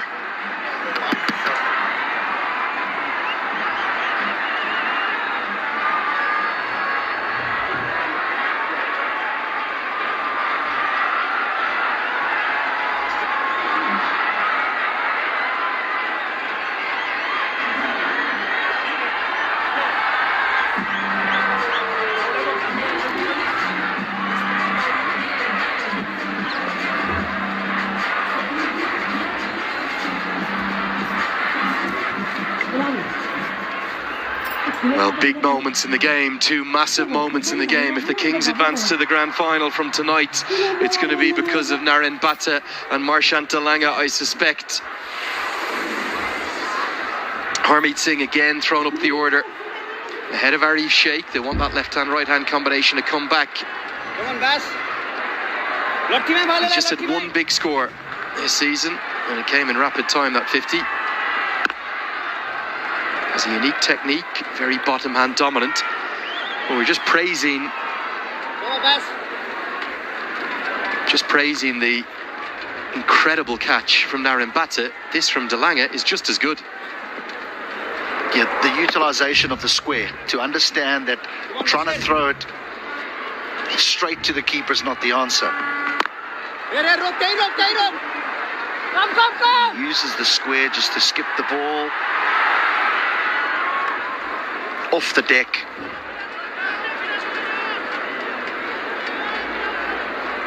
Not an easy man to run out. Perfect. Doesn't get better than that. And maybe just a little bit optimistic from Irie. However quick he is, that he bit off more than he could chew there. Brilliant from De Lange, brilliant from the Kings, but the Royals have got to 3 figures. 6 remain. It's 100 for 4.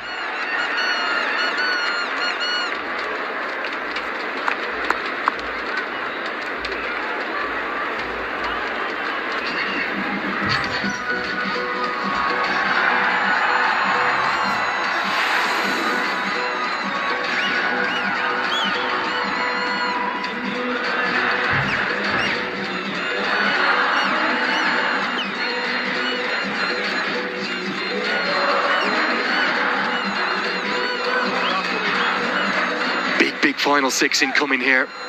He just sensed so much of the course of this contest is going to rely upon these closing overs. Remember, Lamachani's still got 1 left, and he says, I'm going to bowl it now. I'm going to go for the jugular. I want the back of Binod Bandari, or possibly the big wicket of Harmeet Singh. Remember, he got him first ball just a few days ago as they get home for the single. Good effort from Pratish GC. It was clearly the googly that day, wasn't it, from Lamachani to Harmeet Singh. Tried to work against it, got the leading edge. Will Singh learn his lesson?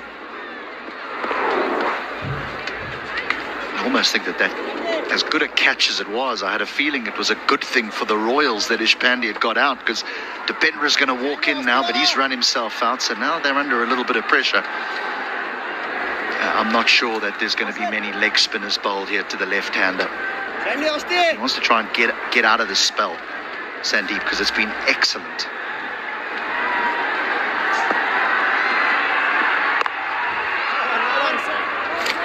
Yeah, I think there has to be recognition for Harmeet Singh of why he's at the crease and who he can target that remains for the Kings. So Pratish is probably going to have to bowl an over, but Surya Tamang was expensive despite picking up a wicket. He's also left-arm spin. I don't think 5 top balls is necessarily the worst result. Ideally, one a few singles, but you've got to keep him wicketless here if you're the Royals.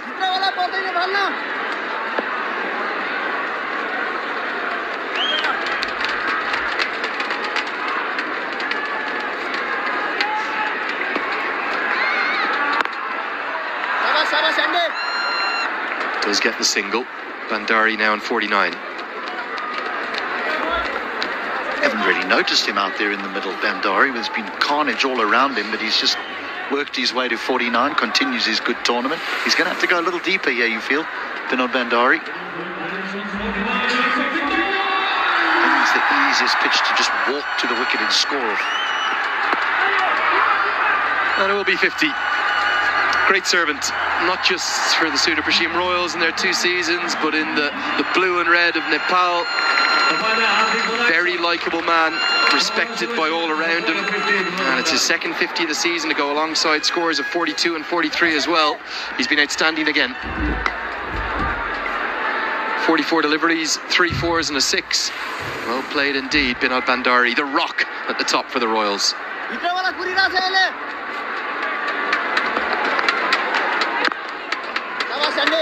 done what they aimed to do, which was to keep Lamachani wicketless. Haven't got many off him. Can they go big in the final 5? It's 104 for 4.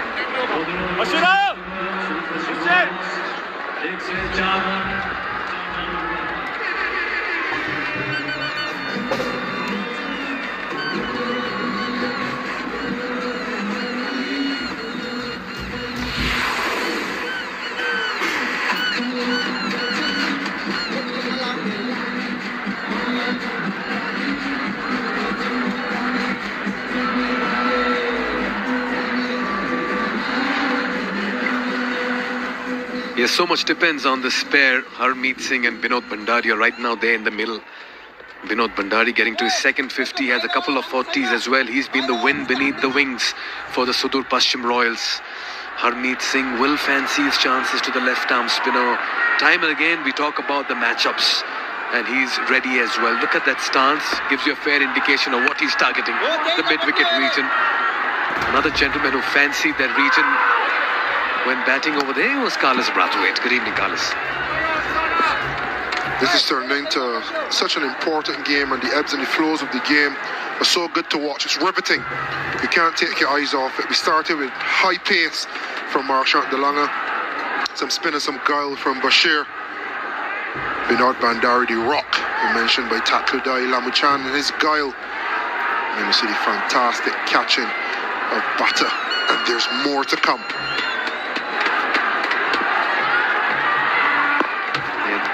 Smart cricket, yeah. Good running, quick single, cheeky, but great understanding there. The plan was to give strike to Harmeet against the left-arm spinner. Yeah, they've been so calculated how they've gone about the work. The left-arm spinner to the left-hander is the better matchup. And instead of Binod Bandari chewing balls, he's dropped his ego and he's passed it on to his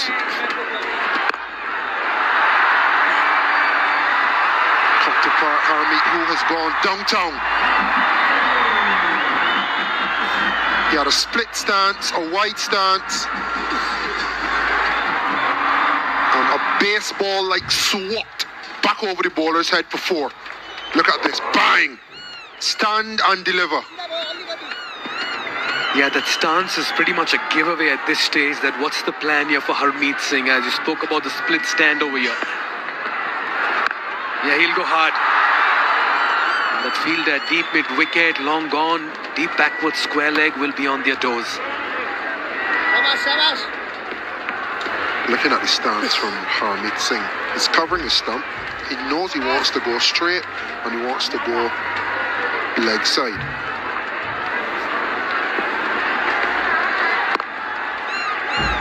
Good batting again, not wasting any deliveries. Binod Bandari, it's your matchup. Harmeet, over to you. Look at this stance. He's outside of off stump and he's trying to get that or get access to the ball on that second red line. That's the wide line. So the bowlers are aiming for that to get out of his swing. He's planted himself over or outside of off stump to be able to access it and connect. Yeah, it just brings us to 2 questions, and we'll certainly keep this chat on after this over as well. So far it's been a good one. 9 coming off it. 113 for 4.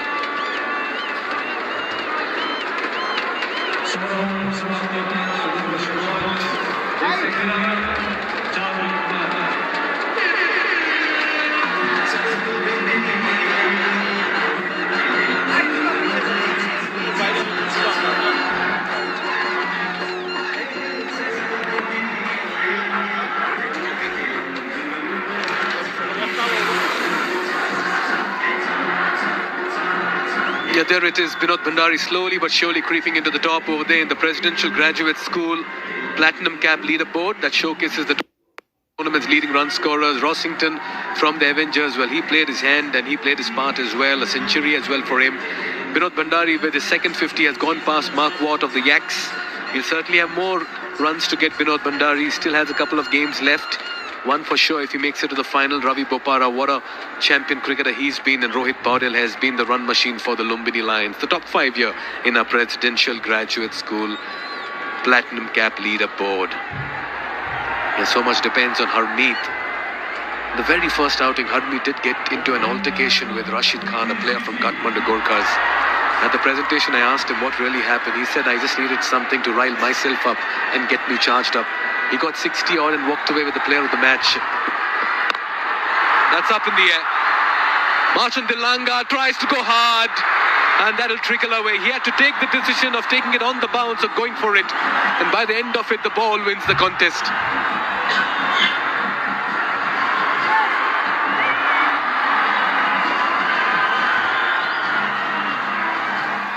Good shot from Harmeet.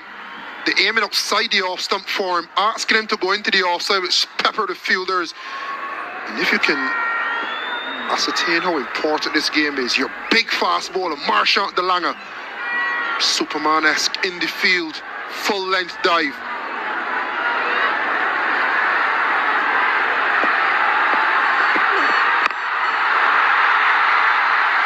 Straight to the fielder and long gone. Survives the previous delivery, but this time finds Hazlitt. And Pratish GC gets his man. Lots happening in Qualifier 1, and it's a seesaw battle this evening. If I'm not mistaken, it looks like a slow ball. So he's gone wide and pace on. And this one a little straighter but slow. All the pace is off it. And it just dropped out of the air with nothing behind it. And the celebration to boot. Well bowled, son. Harmeet Singh going for 14, 117 for 5.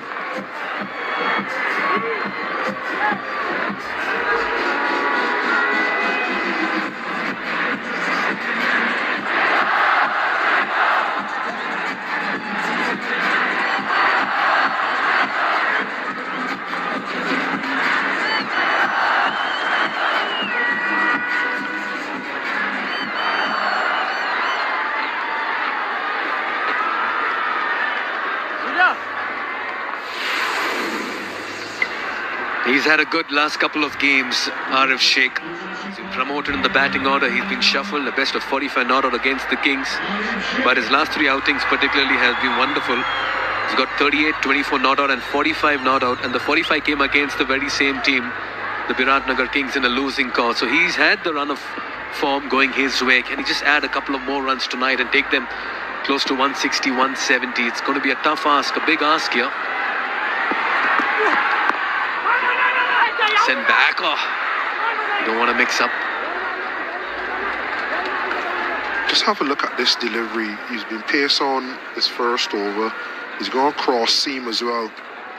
And then, yeah, just a roll of the wrist. And you can see Harmeet Singh slowing his bat speed down, or trying to.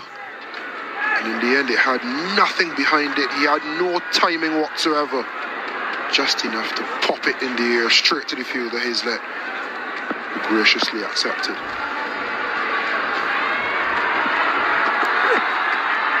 Yeah, this was a pace-on delivery. I'll tell you what makes NPL even more special was that last visual that I hope we can get it back once again, is when Faf du Plessis just putting his arm around the youngster. Now this means so much. Look at that. I mean, you play for these moments as a youngster, and these are live pictures once again. Standing at mid-on, mid-off, Pratish GC, and this man giving all his words of wisdom, Carlos. It means so much to a young player. You talk a lot about mentors off the field. This is when they need it, in the moment. Ball in hand, pressure situation, and you have the guidance of Faf du Plessis. Amazing.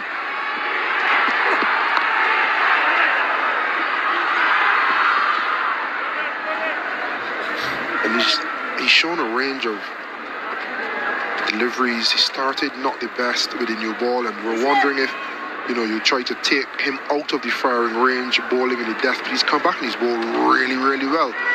He's shown that he's able to bowl wide at the left-hander with pace on, cross seam. and for the wicket, as well as the last delivery. We can see he has the potential to also run his fingers over the ball, take all the pace off it into the right hander, especially using that angle away from them, taking it out of their hitting arc. He's lost his shape on this one, but that'll land safe. They'll push for 2, and they'll do well to get 2 as well. This has been a very fine over by Pratish JC. 7 runs and a wicket as well of Harmeet Singh. We are into the final 3 overs, 120 for 5.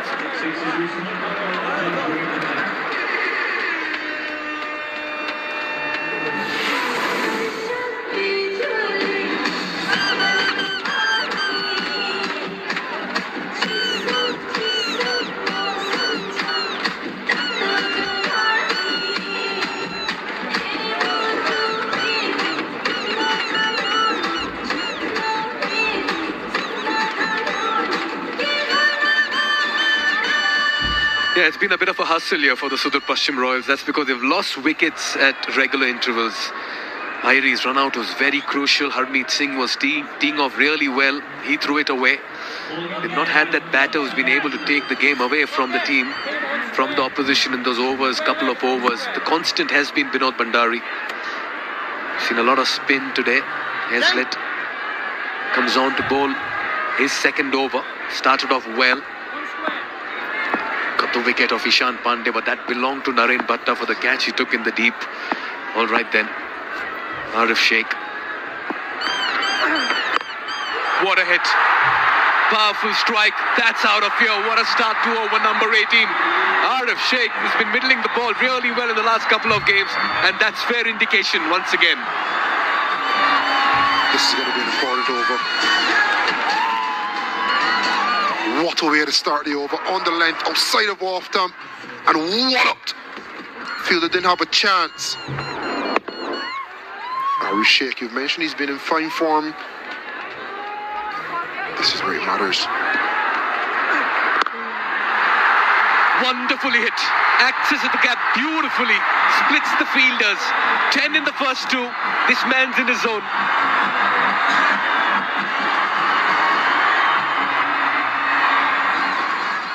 This is cricket IQ of the highest order.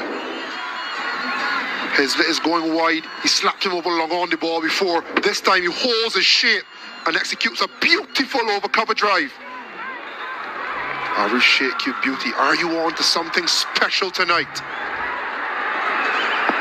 Hazlitt will be thinking, where do I bowl to this man? It's slower through the air.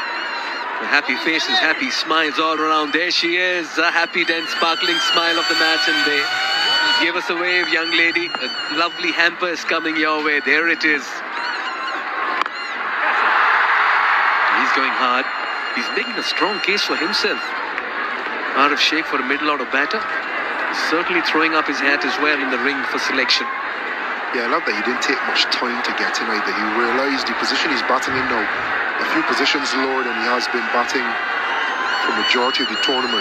He needed to get in to his innings straight away. And I love that. That's a selfless mindset. Not I need to push it down to 5 and only hit in the last over. I need to go now because the team needs me.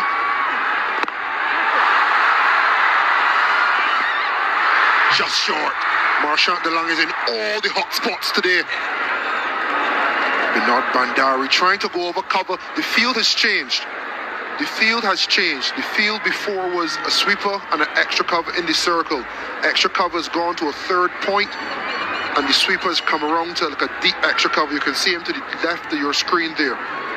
So it's going to be full. It's going to be wide. They're going to ask them to hit through the offside, through 2 deep fielders positioned at long off and deep extra cover. So can you dissect those 2 fielders? Can you go over them? Or do you want to risk tugging against the line and the spin of the ball? So many questions to answer. This ball is mightily important. There gets the toe end of the bat. Take a look at Arif Sheikh. He wanted the second. Binod was just ambling across to the other end. 18 gone. 134 for 5.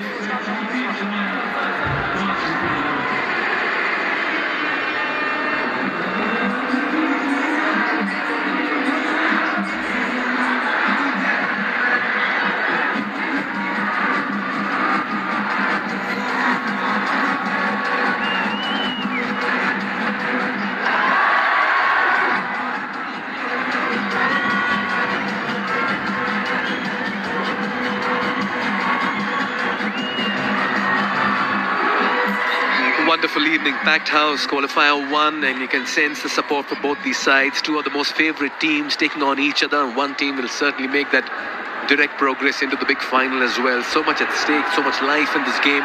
All set for over number 19, Pratish GC it is. Wow! What a start! That's been hammered and dismissed in some style by Vinod Bhandari. 140. Psychologically, that's what they got last game. They'll get more than it tonight.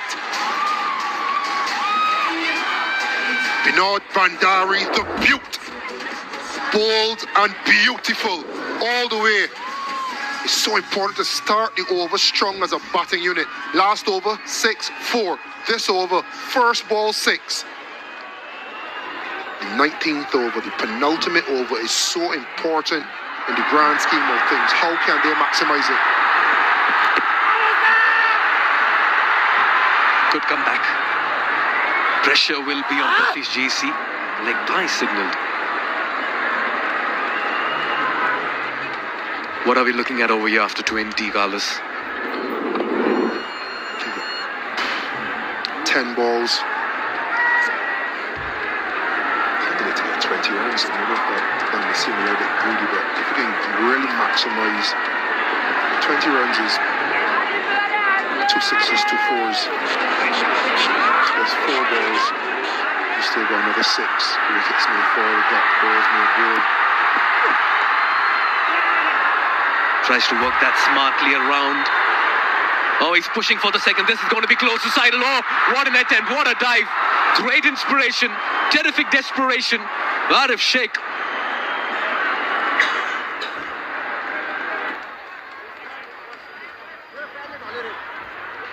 Chief umpire to director. We have an umpire referral for run out. Go to the side on angle, please. Martin Guptill normally electric in the field. Just about 50. Roll forward. His foot making the contact with the stumps. One bail is off. I want to see the other bail. Can you roll forward? Roll forward. Roll forward. Roll forward. Opposite angle, please. That's fine. One bail is off. Take it backward. I want to see the second bail. When it is broken, where the bat is. Take it backward. Roll forward. I am satisfied. Bat is grounded inside. I have a decision for the giant screen.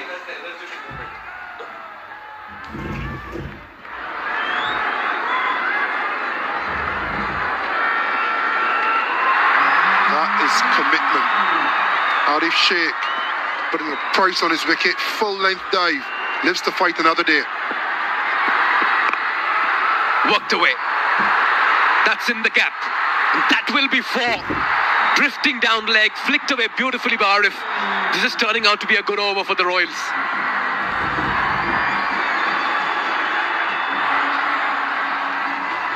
You can feel an electricity in the crowd. Arif Sheikh has brought an electricity to the crease. He's getting back on ball, he's sprinting between the wickets. And it's been placement and dissecting of the field with consummate ease.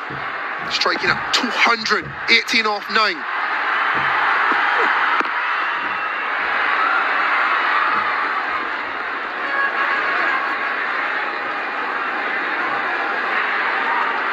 One of the most important things to maximize his last 7 deliveries is not missing too many balls. So many times you think you want to get the boundary, you want to get the 6, and you do. But you swing up yourself off your feet and you miss the ball and it's a dot. If it's not in your area to power, rotate. Both guys are now striking nicely. They both have rhythm. Make contact.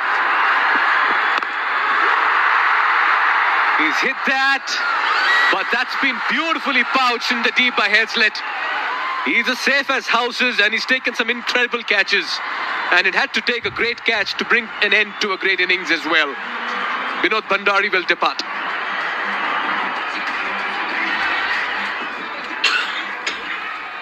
I thought he middled it. I thought he had enough. You just see the back twisting in his hand. And that cost him a couple meters he needed. Sam Hazlett running around, and Pratish GC again. The man of the moment. Binod Bandari with a good knock. He dropped anchor. Got 63. Got the Royals up to 148 for 6. 1 over left in the first innings.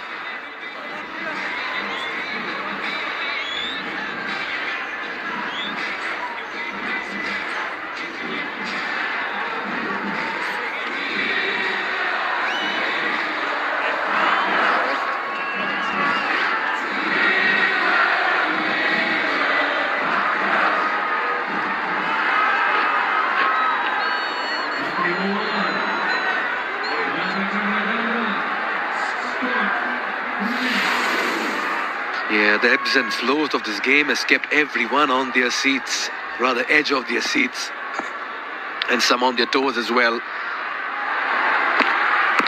Fuller delivery, very lucky to get away with that, Martin Delanga.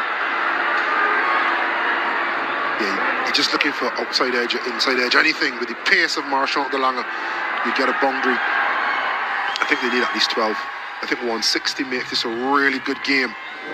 That is a full toss. He did get the inside edge, not enough of it. He's so upset he didn't maximise that.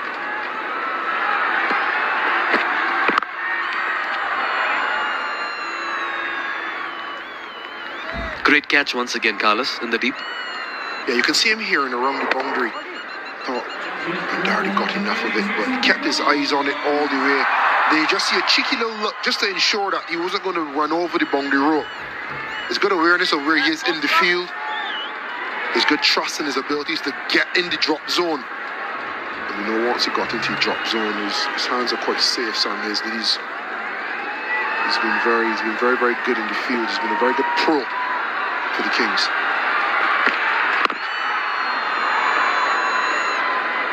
This is brilliant from Marchand Delanga. We spoke about the batting team wanting to get early boundaries. That single brings up the 150 for the Royals. But Marchand Delanga has gone dot 1-1. Pressure back on the batting team. You may see something funky. We could potentially see a dink trying to go over fine leg, short third. But he's controlled the first half of the over, Delanga. Taken on the full. That's got a lot of height. Fielder getting underneath it. Should be pouched. Beautifully taken in the deep. This man, once again, Sam Hazlett. What a wonderful catcher he is. Arif Sheikh is just asking the polite question as well, if that was waist high. Now we'll have to wait and watch. Lots happening here in the final over in the first innings. Arif Sheikh will be kicking himself. First ball was a full toss. He missed it, well, inside edged it. We have an umpire referral for fair catch. Start with the front foot, please, followed by the side on angle for the height.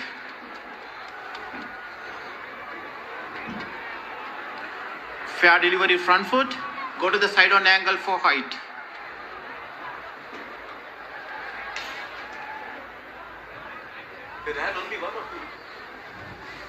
Stand by, gents. Take it backward. Roll forward, frame by frame.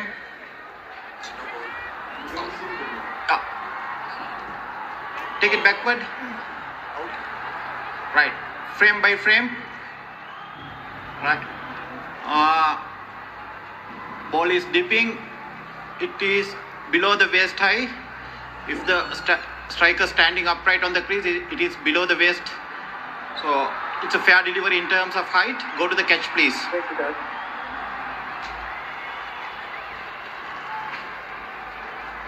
Fielder is inside. Still inside.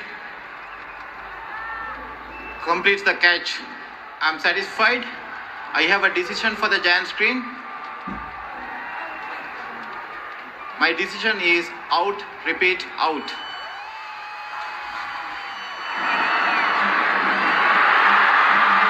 A comprehensive look at the third umpire system. We went through everything from the crease to the height to the catch. Arif Sheikh goes for 20.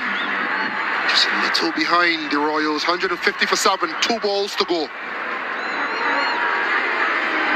He's been very animated this evening, Martian De Lange.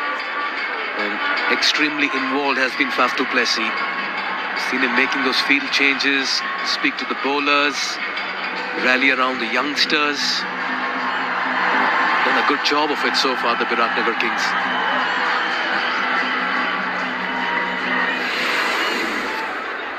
Milan Bohara has 2 deliveries to get 12 runs off Cullis. Not being too hard. Yeah, I thought they should have been aiming toward 160, but this has been a sensational over from Martian De Lange. In results, more so than performance. There's been 2 half volleys, 2 full tosses that should have been dispatched. Well, he certainly brought something out of the textbook over here, has Milan Bohara. Probably one of the best shots we've seen all evening. He surprised everyone, but what a way to get off the mark and just tell everybody that, listen, I'm here to add some runs as well in the back end. Clinical. Use the pace. He's not fighting against it. And he watched it all the way onto the bat. Decided at the last moment to go over short third. Technically astute. Can they finish it with another home run or a boundary? This man's bowled well. You can see the sweat of pearls over there, right on that forehead of his. He's gone hard. Biratnagar Kings will want to just take the momentum with them when they go back to the dugout. Final delivery. Slow one. They'll steal a single. And this will mean the Sudurpaschim Royals, after being put into bat, have managed 155 for 7 in Qualifier 1. It's been a very fine bowling and fielding effort here by the Biratnagar Kings. They've taken their catches this evening. They've consistently struck with the ball. And you'd want to believe the Royals may just feel short by 15 to 20 runs after being put into bat first. This game has ebbed and flowed so nicely. So it's a gripping contest up until now at the halfway stage. We still can't say there's one team that would be too upset or too happy with where they are. Still very much in the balance. The Royals, everyone tried to contribute. Vinod Bandari stand up with a 63. He dropped anchor. Everyone batted around him. Harmeet Singh played a nice cameo. Arush Sheikh played a nice cameo. And you think of the partnerships that they would have built. The one with Sheldon Jackson, 40 off 31. Ishan Pandey and Vinod Bandari, 31 off 30, 21 off 17. And then that 31 off 16 that made us believe they could get closer to 160. It's enough partnerships, but not quickly enough if they wanted to get to that 170, 180 that could have pushed them out of sight. 155 they'll be happy with. As many as 7 bowlers used. Martian De Lange was phenomenal with his economy and wicket-taking abilities. 2 for 23 for him. Pratish GC, well, he came back well. A touch expensive, but he struck when it mattered the most. A wicket apiece for Surya Tamang and Sam Hazlett. But nevertheless, everybody else came in and put the brakes, particularly Sandeep Lamichhane. Once again, very miserly with his spell. Gave away only 16 runs in his 4 that accounted for 10 dots. So it's been a good bowling effort by a team on a surface with batting looked fairly decent as well. It all mattered on how the team started. Wasn't a bad start for the Royals. They lost that 1 wicket for 42 runs, but that passage of 7 to 15, they did lose 3. They did accumulate 51 in the final 5 overs, but they did lose wickets as well. The problems for the Royals is that they never had a batter who could give company to Vinod Bandari and take them through to the 170, 180 mark. All right then, let's get some more perspective. I believe Jess Crow is standing by the sidelines. Take it away, Jess. That's right, I'm joined here mid-innings by Martian De Lange. Martian, 2 for 23 for yourself. How nice was it to perform with the ball today? Yeah, pretty much my goal coming into this game, trying to set the boys up at the top. Was expecting to bowl 2. Skipper felt another one. Worked in my favour. Wickets fairly was better. Bit slow. I don't want to give too much away, but yeah, I think I'm pretty pleased. And opening the bowling in a pretty high pressure match than Qualifier 1, how do you find you deal with that pressure? Well, like I said, I'm not young anymore. I should rely on a bit of experience, and it's always a thrilling time to be in that position as a bowler as well. Pressure is one thing, but I'm always trying to execute and try and do my level best for the team. Without giving too much away, as you say, what were those team conversations happening before the match today in order to go out onto the field, as I say, calm and level-headed? Pretty clear, just clear messages, clear plans. We've obviously played them previously, but every game is slightly different. We try and just stick to the basics. So cliche, but I think we've also tried to learn out of the previous games with the wicket and surfaces. So stick to our processes, what works for us. And as you mentioned, playing these guys last match and having a pretty, comfortable win against them as well. Did that bring a certain amount of confidence stepping onto the pitch today? Definitely. I think confidence is key in all sport. So yeah, we're pretty positive. Still not done yet, but I'm sure our batters will get us across the line. And 156 to win. Are you confident? Very confident. Like I said, if we play the scenarios quite well, I think we'll get over the line. Excellent. Well, great work, and thank you very much. Thank you, Jay. All the best. Thank you. Back to comms. Highlights of the first inning so far. Binod Bhandari and Mukhtar straight off the plane. Clever from Marchant de Lange. Spoke about his experience, he showed it there. Sheldon Jackson got in the act. He's another one that was straight off the plane as well. Binod Bhandari and Sheldon Jackson marshalled the power play before. Just outside of it, Sheldon Jackson lost his wicket. Binod Bhandari carried on. A little bit of luck. Some improvisation from Ishan Pandey. And have a look at this for a catch. The awareness, the flexibility, an insane grab. And then Dipinder Singh, someone we say will never get run out coming for two. Well, tonight he did. And that man again, Marchant de Lange, with a rocket throw. And we thought that may have taken some of the steam out of it, but Binod Bhandari carried on. He got to his 50. Harmeet Singh played nice little cameo on the other end, dovetailing nicely, left hand, right hand. Sam Hazlett, he came into the action. Faf du Plessis, always a shoulder to lean on. Some more boundaries. Ari Sheikh joined Binod Bhandari. He got bat on ball. They ran well between the wickets. And just as when you thought Bhandari was going to press on even further, that man, Sam Hazlett, again. The international quality coming to the fore at the back end of the innings. Marchant de Lange, full toss. We checked it for no ball. It wasn't. And it was time for little improvisation. A clap from Sandeep. A clap to the batter from Marchant de Lange. And at the halfway stage, we are no closer to knowing who the winner will be. It is still even keel. 156 to win. Who goes straight through to the final?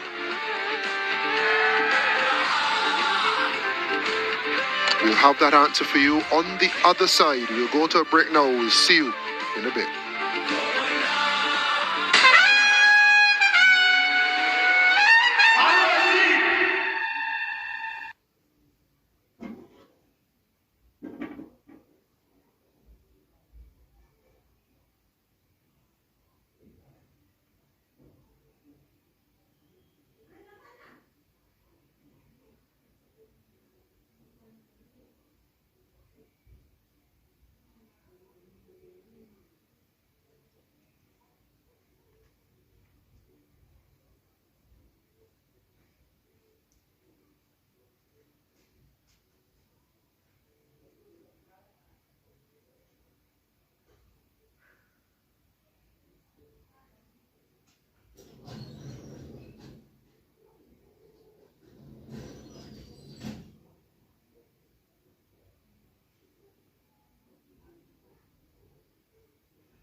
playoffs are here, and it all comes down to these 4 matches for these 4 sides.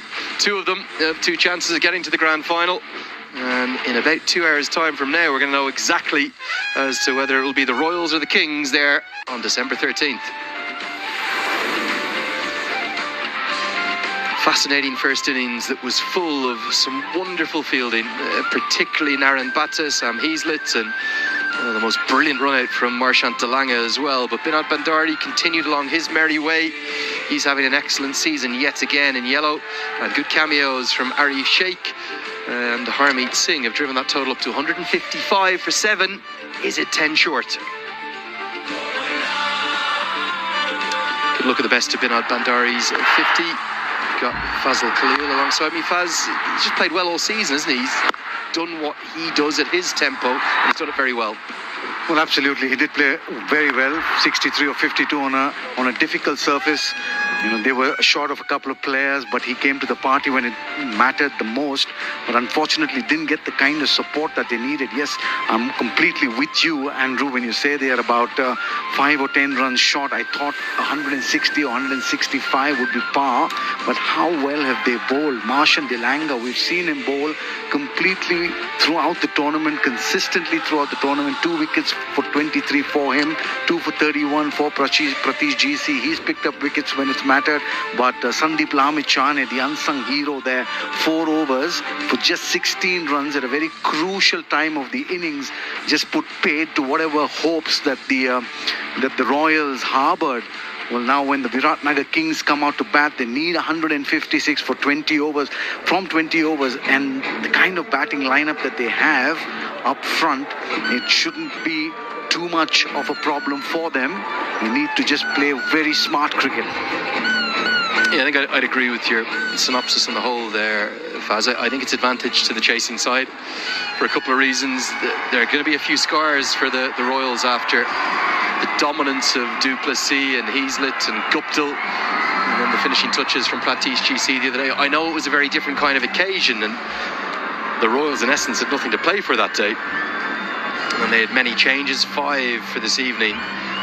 But you do sense as though the Kings will be thinking, well, we chased down that 147 that they made just 3 days ago. Well, over 8 overs to spare. They've got a similar-ish total on a similar-ish surface. We're not just going to do it, we're going to do it again and do it rapidly. And that man will hold an awful lot of the key to this chase. Faf du Plessis, loving every second of being here in Nepal. He's been waxing lyrical about the country and his time here and the people and the scenery, and it is great to have him here. Look at those numbers, best part of 12,000 T20 runs. And he'll again open the batting, not with Scotland's George Munsey, who's missing out for the 2nd consecutive game, but Australia's Sam Heazlett, who played very nicely himself. That 51 that he made was somewhat overshadowed because of the brilliance of du Plessis, but I thought he played ever so well, and they'll have the left-hand, right-hand combination to start with. Well, sometimes it works in your favor, doesn't it? When you have a superior player at the other end, gives you the opportunity to stay under the radar, just quietly go ahead and do things. Scotty Kugelheim will be bowling with a lot of heat and with his tail up.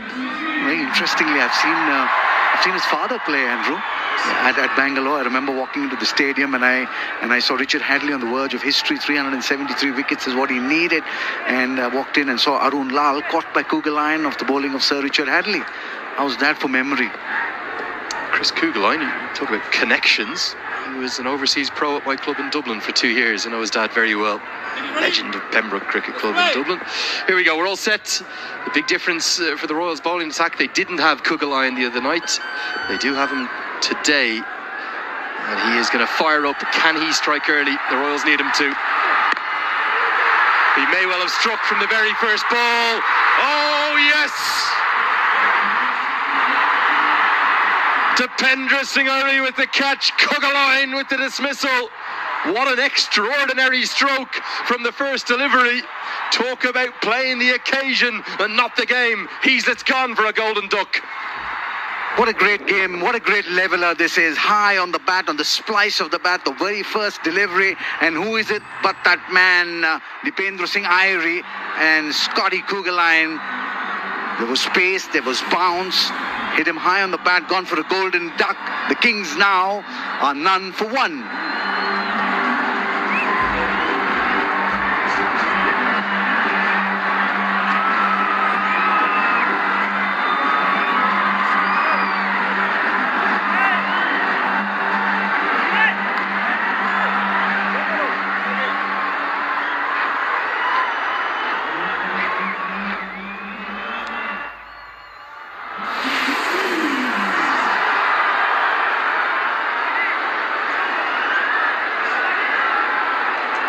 He's in much earlier than he would have liked. Martin Guptill.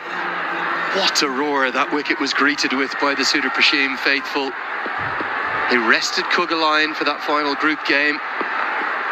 Talk of revenge, redemption. Royals strike early. Half a chance, non-striker's end. Oh, he's got to go. Guptill's not running at full flow. Remember, he was run out by Irie in the fixture a couple of days ago. This might have been close if he could have got it released quicker. Well, I'm sure they've spoken about this in their team meeting to make him run single, stay at the edge of the circle and tempt him to take that single, because he's not going to run those runs hard. We know that he's got a hamstring injury. You want to stretch him to the limit. Looked like 70% he was running at there. It's a quad injury. Hamstring last year, quad this year. And certainly he's nursing it. You can see he's nursing it. Now, how will Faf du Plessis react to this pressure cooker environment? He's called the fans simply magnificent a couple of days ago. Couldn't get over the fervour and the noise and the fanaticism and the passion and the knowledge. Look at that setting. Kugalayan to du Plessis. What an atmosphere. It's quite brilliant. We're expecting a lot from tonight, Faz, weren't we? But I'll tell you something, this is very special indeed. Let's hope we have a thrilling game to befit the marvellous atmosphere that the fans are making here. Beauty, well bowled. Bit different facing Kugalayan from a few nights ago. Well, absolute peach of a delivery, exactly where an opening batsman does not want it to be pitched. There it is, just the back of the length, searching, completely squared up, one of the best in the business. Faf du Plessis had very little clue about that. You were talking about the noise levels, Andrew. I mean, these are almost the noise and the din really of something like a jet. I think 115 or 120 decibels is what the jet flies at. So this is pretty close to that. Well bowled, right on the money. Singh isn't able to prevent du Plessis getting off the mark. I think you've got to remember, across the two seasons of this Nepal Premier League, it's Kugalayan who's got more wickets than anyone, now 26. Not quite as threatening as he was last year, but still very, very effective and a real spearhead of this Royals attack. Well, what I like about him is he's always asking the right questions. He's always in the right areas, just on or outside that off stump. Very uncomfortable length for a right-handed batsman. Hence, he's in that wickets column all the time. He's picked up wickets in every game except one. 9 in the season to go with the 17, the leading wicket taker from last season. Very well dealt with by Guptill. Talk me through this first delivery. Is this a brain fade from Heazlett in terms of the noise and the cauldron-like atmosphere, or what's happened? Well, I think he was just overawed by the occasion. I think he didn't really expect it. He should have just gone back, patted it for a single. Just a very wrong choice of shots there. Perhaps if you ask him, he'll say, certainly didn't want to play that. I think it's a brain fade. It's a complete misidentification of the length. It's not even close to short enough to pull. Yes, he's skiddy, he's slippery, he's difficult to deal with, Kugalayan, but unless there was a discussion, okay, we're going to bat the exact same way as we did 3 days ago when we chased it down in 12 overs. Feels like a crazy shot. Mixed up, run out chance. Can they hold their nerve? Guptill's gone. And the Royals have 2 in the first over. And they simply can't hear each other out there. They might have played in World Cups and IPLs. They can't handle noise like here in Nepal. Well, a big mix-up. It can happen to the best in the business. Martin Guptill and Faf du Plessis, who would have said that they would be involved in such a mix-up? But 3 for 2 in the first over was certainly... Let's take a look at that. No intention of running was Faf du Plessis. And what was Martin Guptill doing? He just ran without even looking at Faf du Plessis. He's gone for a couple of runs, and the Kings now are in real trouble at 3 for 2.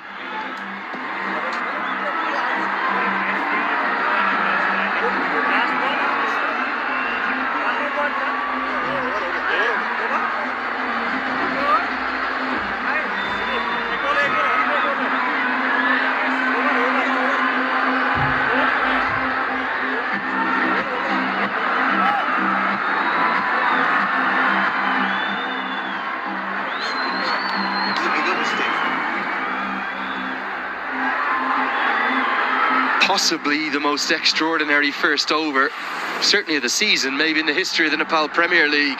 A wicket from the first ball due to a very injudicious shot, and then a run out that, well, you and I don't think we're going to be able to explain. The only thing I can maybe think of is a complete lack of being able to hear each other or communicate with each other.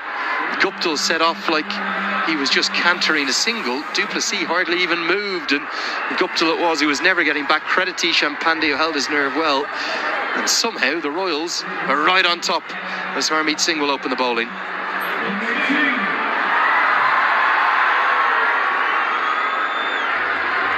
A change of the order, because we would have expected Bashir Ahmed or Lokesh Bam out here, but Naran Bhatta, who took that incredible catch, he comes to the crease and he's gone. It's 3 and 7 balls. What's happening out there? Chaos, absolute chaos, and the Royals are abuzz. Well, the Royals all over the Biratnagar Kings like a rash. They couldn't have asked for a better start here. This first half or first quarter of the run chase is completely gone awry. Harmeet Singh opening the bowling from the other end, and what a good catch by Scott Kugelheim. Harmeet Singh, I'm the man, I've done it, he says, and Irie there is over the moon. They're really back in the hunt. Naren Bhatta gone for a first ball golden duck. 3 for 3 in the second.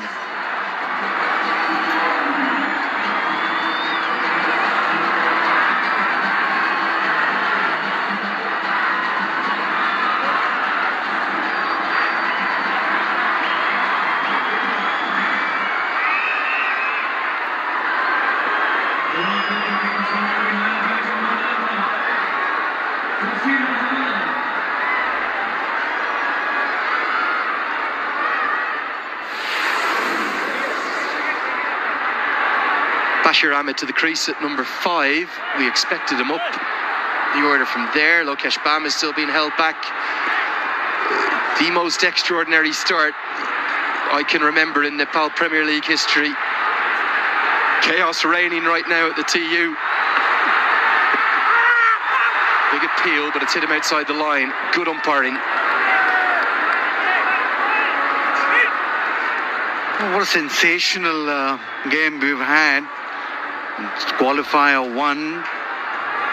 Best 2 teams out there on the park, and very, very schoolboyish kind of errors on the part of some of the best in the business. Leg slip comes into place. Beautifully bowled. There's a great saying from coaching: play the game and not the occasion. What happened here?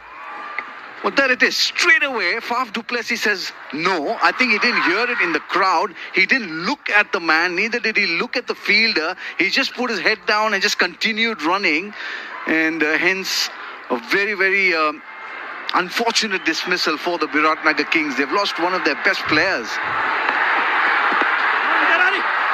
Harmeet String Singh has it on a string. I said Hermeet, string. He's got it on a string, does Hermeet. And then first ball, Naran Batter promoted up the order. Where's he trying to hit this?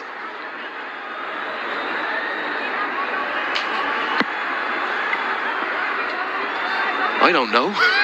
Straight to backward point. Remarkable start. 7 deliveries, 3 wickets. The Kings have to find a way to rebuild.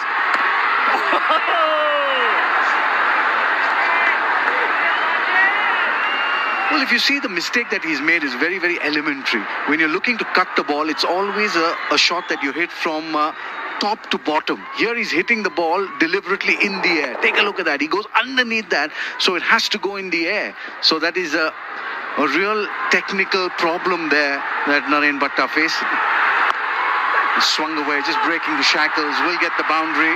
The first boundary for Basir. He's their main man now. 2 done, 7 for 3.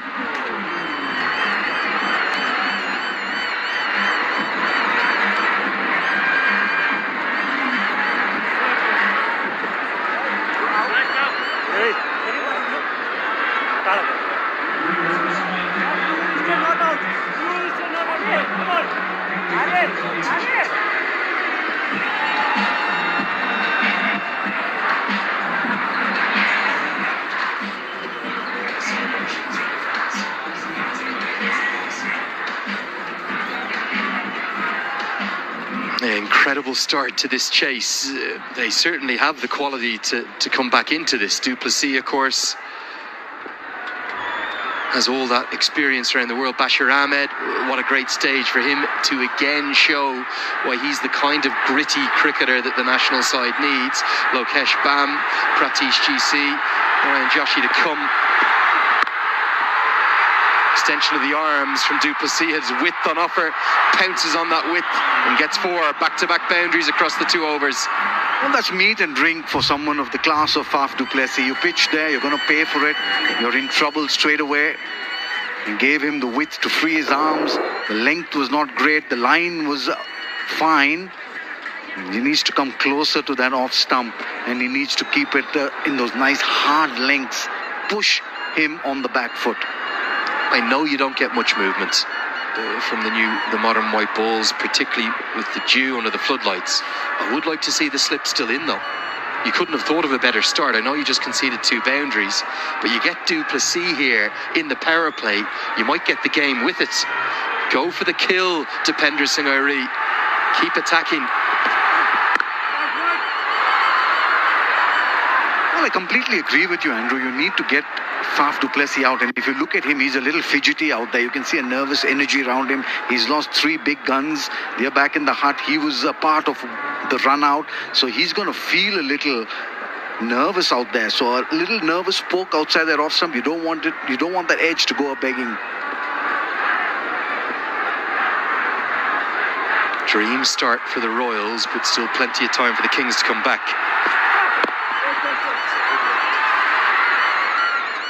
What happened in these first 7 deliveries, well, probably defies description. The first ball, I don't understand the shot from Heaslett unless it's a complete misread of the length, where he takes the easiest of catches, a crazy run it. And look at Du Plessis' reaction. Where are you going, Martin Guptill, with all that experience? There was never a run there. And then another first baller and a simple catch for Kuggelein at backward point. It's given the Royals a big insight into this game. They can't believe it on the side. Well, 3 really very ordinary pieces of cricket. You don't expect that from a team such as the Biratnagar Kings. None of them had anything to do with the bowler. Everything was an error from the batsman. Brilliant bowling. You can see the kind of pace, the kind of bounce that he's deriving from a benign surface such as this. Yeah, and look, the reality is every single fan of whichever franchise here in Nepal has a little eye on February, has an eye on that T20 World Cup. And that's what the Nepali batters are going to have to get used to come Wankhede, come travelling to that T20 World Cup against England, against West Indies, against Bangladesh. Think about their much wanted pace attack. Up at around 140 kilometres an hour. Now a play and a miss. I think Bashir Ahmed's a fantastic player of spin, but like many domestic batters, it can be tough against that extreme pace. You make a very, very pertinent point here, Andrew, and I've been drilling this point into a lot of the cricketers that I've been talking to about Nepalese cricket. They are playing bowling at 120, 125 kilometers an hour. Scotty Kugelheim is up to about 135. You'll get more than 135, 145 Ks when they go into the World Cup. So they have to simulate those situations. Another play and a miss. Brilliant finish to the over from Kugelheim with 3 dots. Will Irie keep him going? It's 12 for 3.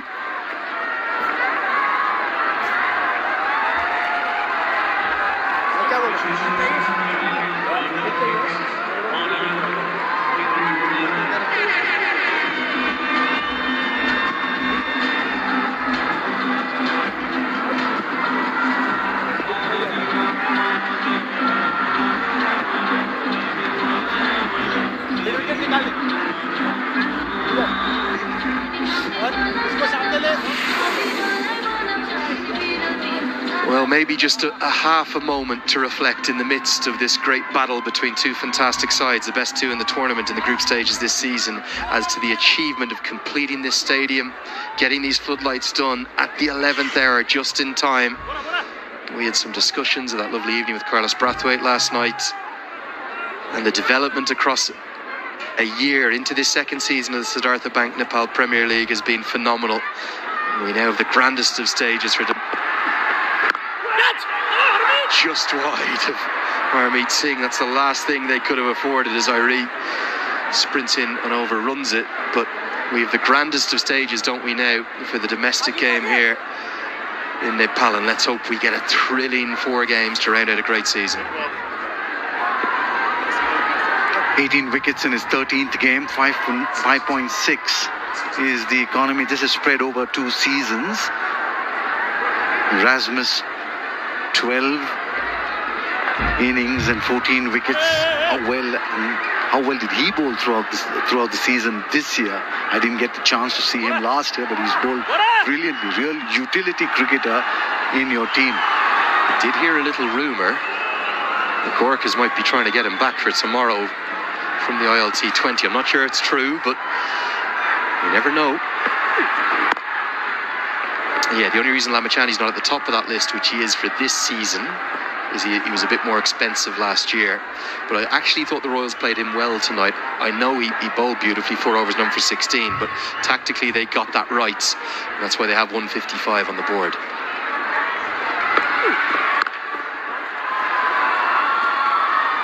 Well, Sandeep Lamachani has really bowled well this season, Andrew. I like the way the ball is coming out of his hands. He's bowling with the finger. He's not bowling with the wrist as well. 15 wickets of 7 matches at an average of 9.5 and an economy of 5.1 is tremendous stuff. And that will really go down well when Stuart Law and the selectors sit down to pick that World Cup team. Well, I think there's no doubt that it won't just be the Nepal T20 World Cup squad that he's thinking of. He might be thinking of, can I have a good World Cup, get back to the IPL? Well, I don't know whether it'll happen or not, but I'm a scout in one of the IPL teams, and I've already recommended Sandeep Lamachani. So if he does well in the World Cup, we never know. With the IPL auction on, there could be you could see him once again in the IPL.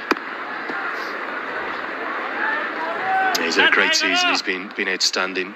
And big turnaround for the Kings from last year, where they missed the playoffs. They were really unlucky last season, though, because they had plenty of good performances, but they just came out up short in the critical moments, including that first and only super over we ever had in the Nepal Premier League. Good over this from Harmeet Singh, probing away. And finishes it strongly. Just the 3 from it. It's 15 for 3.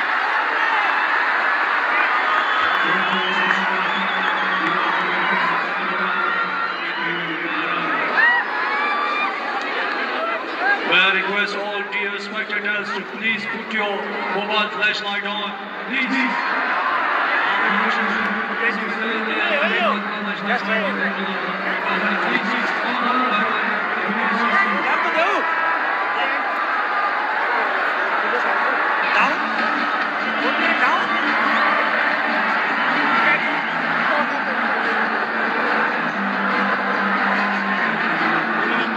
52 minutes it took to sell the tickets out for tonight, and I believe tomorrow is already a sellout, or if it's not, it's very close to it.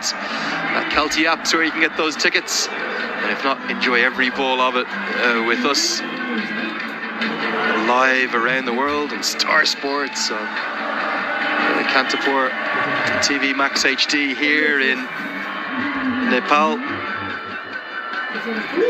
Fan code, and of course the Dish Home Go app around the world. And I love that when they get the floodlight or the torches on. And they were singing along there to Rato Rachandra Surya, the Nepali national song, the one that the national team sing after every win. As this is going to be a critical spell. Delighted to see him back in the 11. He's a young bowler with real promise. One of probably 4 or 5 cricketers who've put their hands up to say to Stuart Law, I could be in the mix for February. Faf du Plessis likes the pace on the ball from Hemant Dami, finds the gap and gets a boundary to start the young man's spell.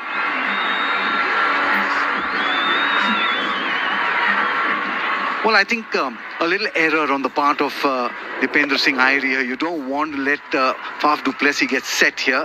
Take a look at this.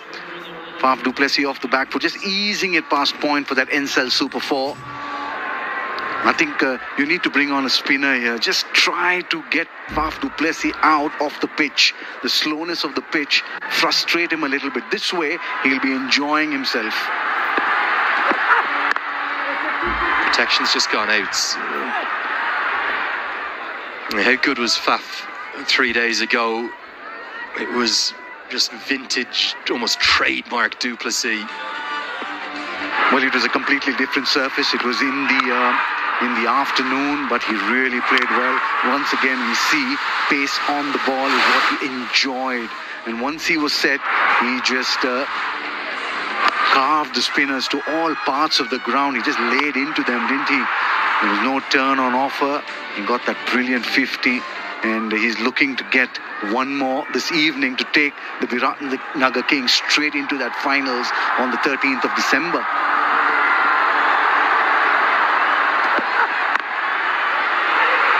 Chance. Irie, he's hit again. Might have got home. He wants a look though. Faf might just have been quick enough. And the last thing you want to do if you're Bashir Ahmed is run out Faf du Plessis. Let's get a look. Director, we have an umpire referral for run out. Give me the side on angle, please.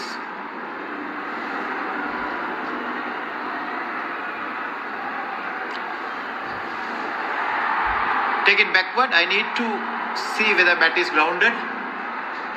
Take it backward. Couple of frames. Roll forward. Roll forward. Bat is grounded inside. I have a decision for the giant screen. My decision is not out. Repeat, not out. Not this time for the Tiger. Quite brilliant piece of fielding, but du Plessis, the conditioning at 41 to have the speed and the presence of mind to stretch out there to just get home. Bashir Ahmed and du Plessis will have had their hearts in their mouths for more than a moment there. Another remarkable piece of fielding. Be well worth a second look. Goes down the ground. Mid-off is very wide, and du Plessis will get 4. Nicely played. Well, this is meat and drink for Faf du Plessis. You don't want to give him pace on the ball. Again, error in line, in the length especially. And Faf du Plessis relishes this. There it is, just getting underneath that ball. All he needed to do is get it up and over the man at mid-off. We're still inside the first 6 overs in the power play. A couple of bounces into the boundary cushions. Well, I think he should just continue playing the way he plays normally with the gay abandon. There is that safety net. Should Biratnagar Kings lose this game, they still have that safety net of the qualifier too. So they should just play with gay abandon.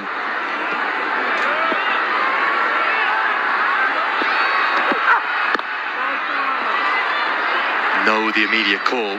There's an awareness that the Royals fielding is swift. The Kings are outstanding in the first innings. They're catching. But how good is this from Irie?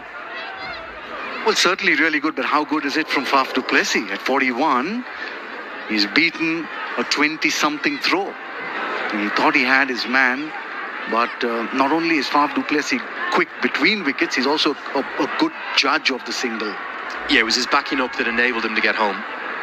But having already had a run out in this innings, well, it's always risky running one to Dipender Singh Airi. And I've no doubt in the team meeting ahead of this game, Kings will have been made acutely aware of it.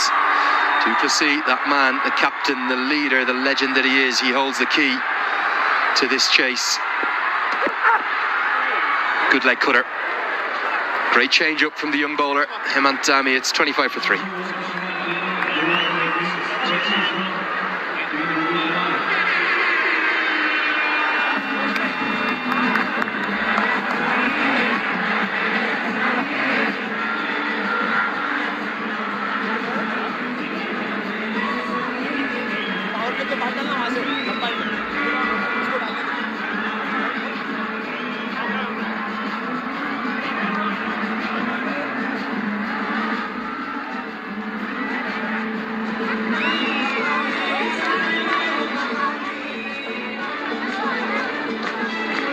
Well, they're scrapping back here, the Kings, but they've got somewhere to go. They've lost some real big players early on.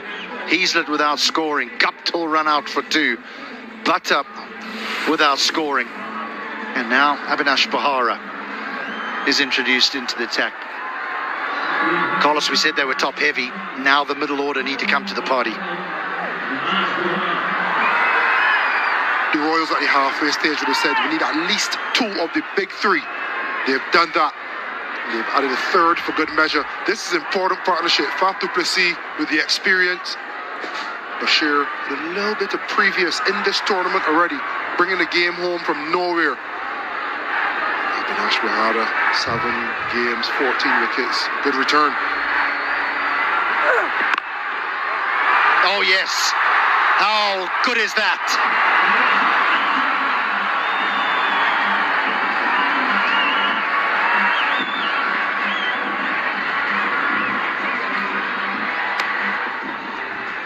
Welcome Avinash.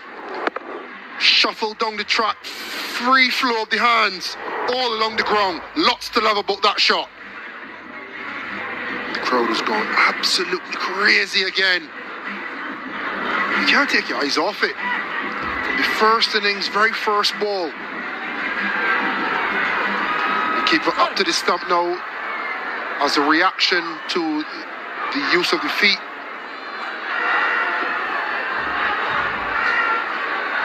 Like it.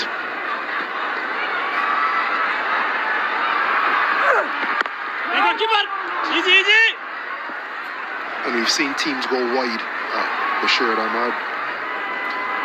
That's what Bahara tried to do on the first occasion. He counteracted it by using his feet.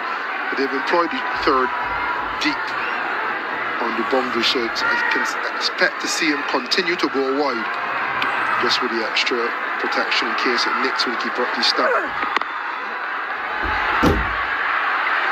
Yeah, good cricket. Yeah, that 3rd for the left-hander is very, very fine though. So Bahara can't afford to be too wide to allow Bashir Ahmed the square cut. No, it brings Faf du Plessis onto strike. And I watched Faf du Plessis play this form of the game. I cannot believe that he batted for 7.5 hours for 376 balls for 110 not out in a test match to save the test match for South Africa against Australia in Adelaide in 2012. An all-format player. A huge skill to be able to do that.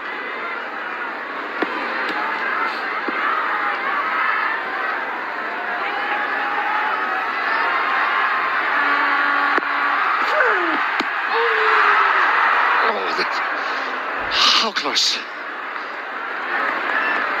Mightily close. Avinash Bahara just saw the finals. He literally thought the Bills were just picked. Just over. Oh my goodness. Did it go through the bill?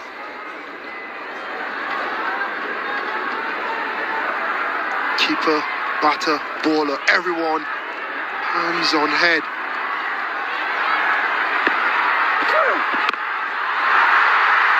Chance in the deep. It'll take some catching. Down it goes.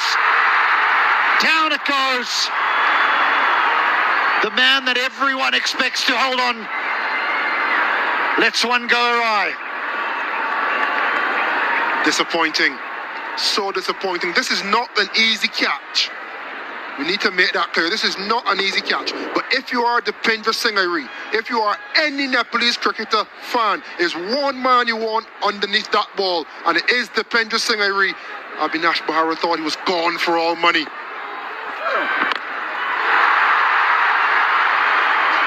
Now it's Kugeline's chance. No one. Again, leading a charmed life here, du Plessis. End of the 6th, 34 for 3.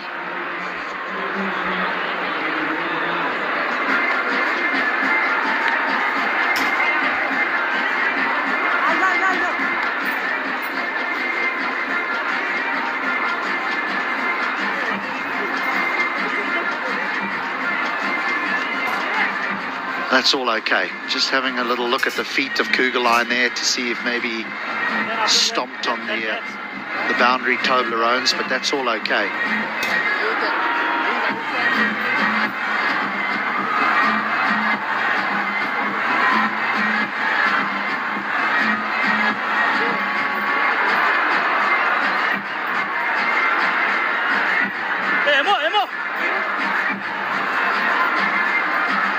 So the power play is completed now. The fielding restrictions no longer apply. Only 4 need to be inside that 30-yard circle, and Dipendra Singh Airi now is introduced into the attack.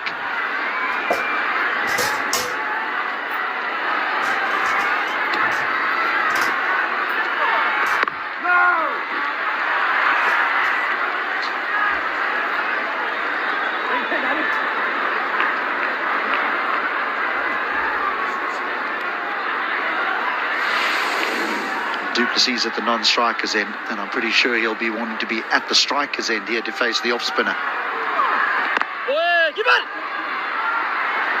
Opportunities galore in the previous over.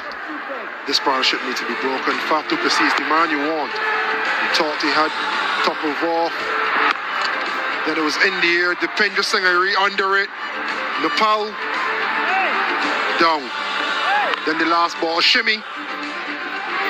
New Zealand on this occasion with Kugeline down. This time not dropped, out of the grasp. Avinash Bahara felt he was oh so close to the wicket of Faf du Plessis on 3 different occasions. Here we go again. Surely not a repeat of the other day.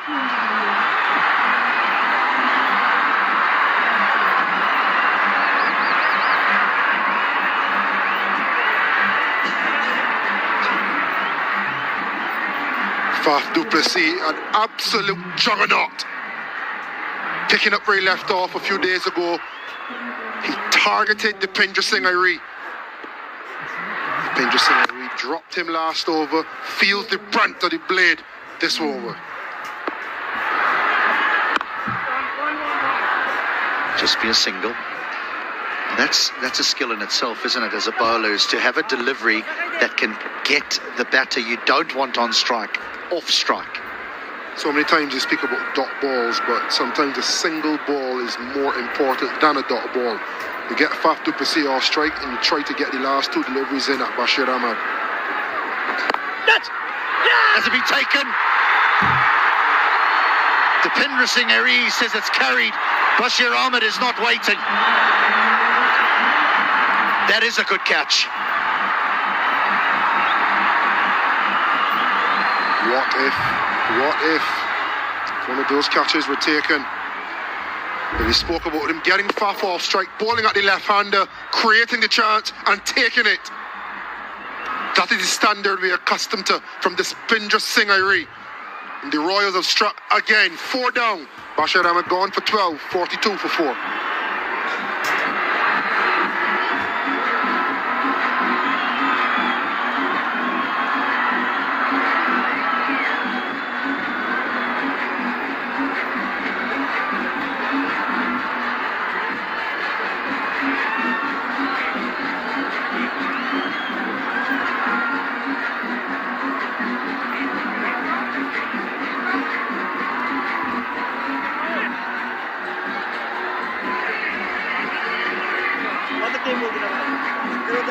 on top here, the Royals. They're on top. They could have been home if they'd have held on to some catches in the previous over. Now Lokeshbam, who's done duty at the top of the order early on in the competition. Ironic, isn't it? From Sudurpaschim as well, Lokeshbam, but now representing the Biratnagar Kings in this edition of the NPL.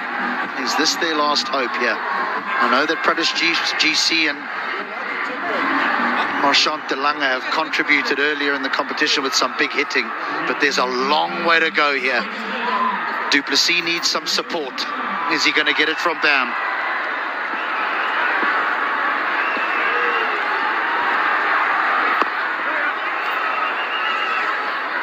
A single to end the over, successful one for the skipper. 43 for 4.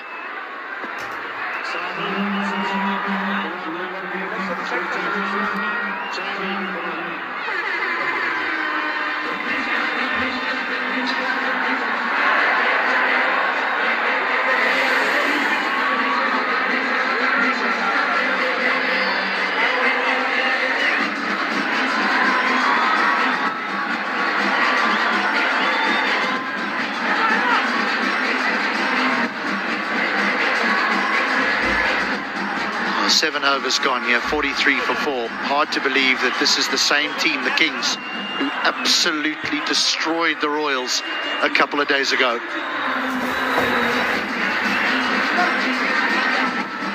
Well, this was a good catch. Yeah, slowing it up on the length, deceiving him, the lack of pace. A hard push from Bashir Ahmed. It isn't the elaborate celebration that we've seen because there's so much riding on the game, one, but two, because he knew that he could have taken the capture factor because he the over before.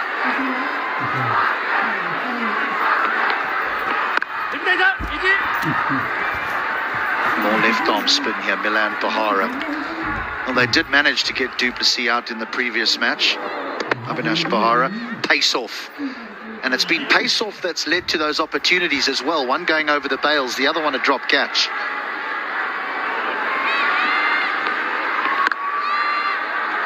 What he does really well as well, Avinash Pahara, is balls wicket to wicket. And cricket is a game of cliches. You talk about they miss, you hit. He always keeps it within the general area of the stumps. Always forces the batter to make a decision. If it's the wrong one, injudicious. Get something in the right hand column.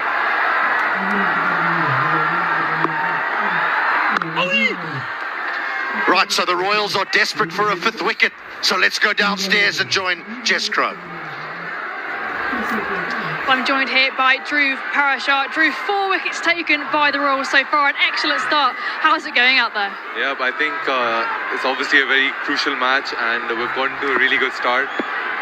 We thought maybe we were like 15 short with the bat, but I think the start we've got with the ball and how we've been in the field, I think we're in a good position to win this game.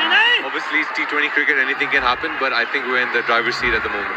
Of course, and now coming into these crucial matches then, how do you manage to keep the pressure under control? I mean, obviously there's one, I would say personally for me, it's a new franchise, so there's a bit of nerves, and on top of that, the crowd as well.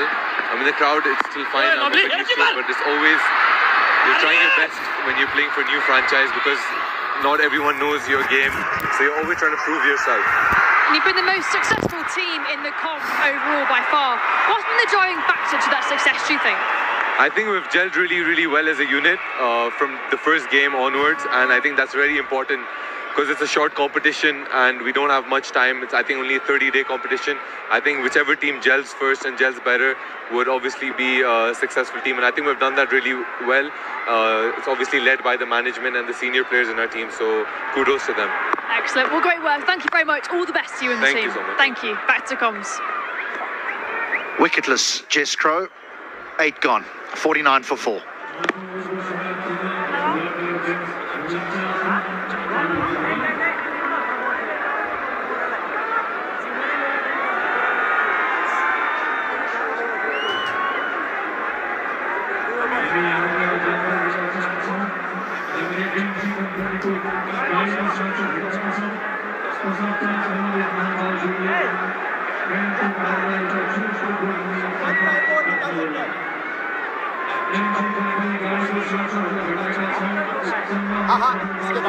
Well, it's been a discussion point, Carlos, and it does look as though there's a little bit of dew that's forming on the outfield here. He said that the back end of these evening games becomes a little bit tricky to handle this ball. With ball in hand or in the field, a little bit of slipping and sliding firstly there, should have done better. But once it got into the outfield, you know it was two, just a matter of picking up, whoops, maybe not. And then they turned 1 into 2 into 3. How important is it to ensure you gather the ball cleanly on a slippery surface and prevent extra runs from being taken? It's only 156 you're defending. You're ahead of the 8 ball, 14 for 4, but every run counts.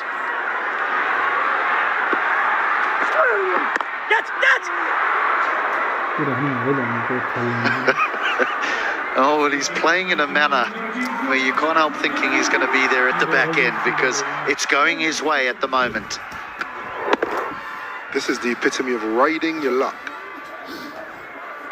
More shots have been aerial, they've been close to fielders, they've kept fielders in the hunt. They've kept their hearts in their mouths. You feel that though any moment Faf du Plessis can lose his wicket, but you also know the class of the man. At any moment he can flip a switch and he can win the game with the bat.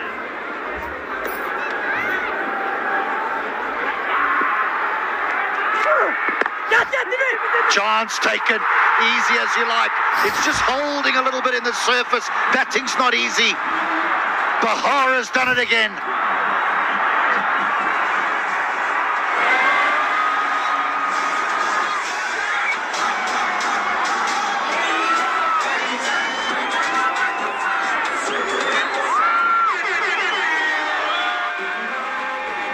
Abhinash Bahara, the X Factor.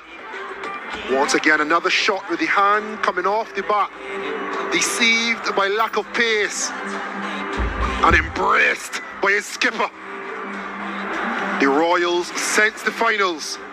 Lokesh Bam gone for 5, half the side gone, 50 on the board.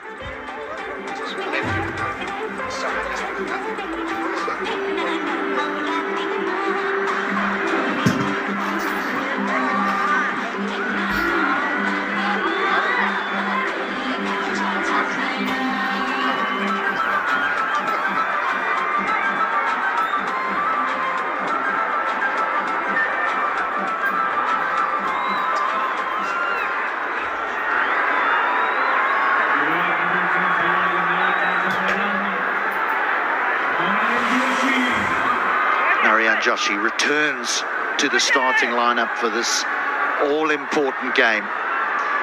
And he's up against such a canny campaigner in Abhinash Bahara. He looks so innocuous, but he delivers in virtually every single game.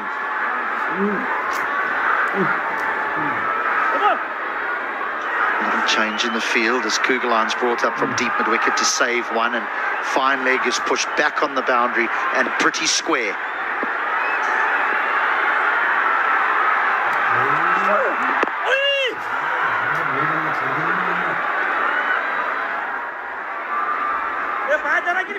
Avinash has been a real challenge, a real handful to face. Subtle changes of pace, rolling his fingers down the side of the ball. He's deceived Faf a couple of times. And as you say, it looks very innocuous. One thing we can say is the approach is very Jasprit Bumrah-like. Holding the ball in hand and shimmying from side to side as he runs in. Looks as though he's never really ready to run in the ball, and then all of a sudden, there goes. Let me tell you what else he has that Jasprit Bumrah does. Impact, X Factor. Not the pace, but the skill and the guile.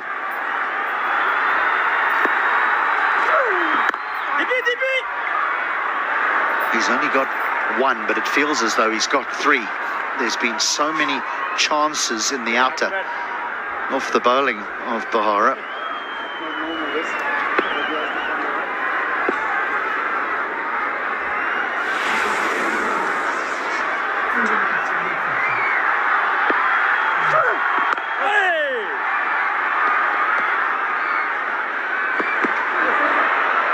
Well, they're going to steal another. They've been perfect with their ground fielding. And there's a little error. End of the 9th, 53 for 5.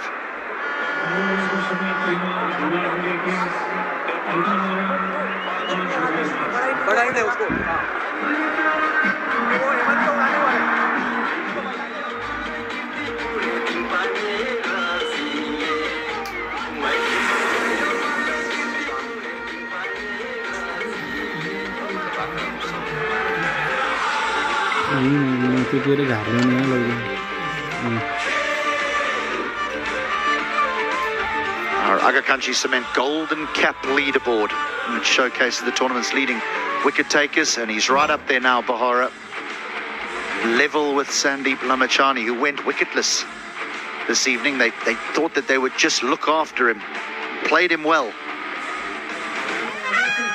Still a few games to go here, and you can't help thinking that these two are going to really be in the shake-up in a couple of days' time. Harmeet Singh, 1 for 7 in his 2 overs. Brilliantly bowled. Now this fella does know how to make an impact.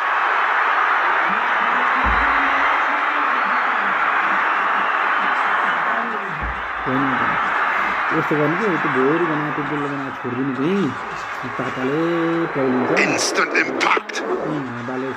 Harmeet Singh, Deepinder Singh, a real good change. Bringing your international star into the game.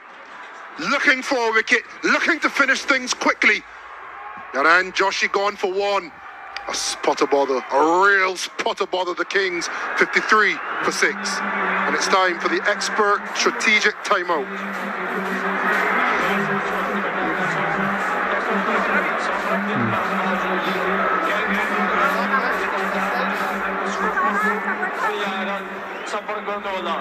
Thank you.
Well, the Royals fans are dominating the grandstands here at the TU. They left this ground a few days ago, sad, thinking, is this the end for their team? But they've risen today against their destroyers, the Biratnagar Kings. They well on top here after 9 overs. The Kings are 53 for 6. It's just one man that stands between them and a final, you might think, Carlos, and that would be Faf du Plessis, as he's joined by Pratish GC.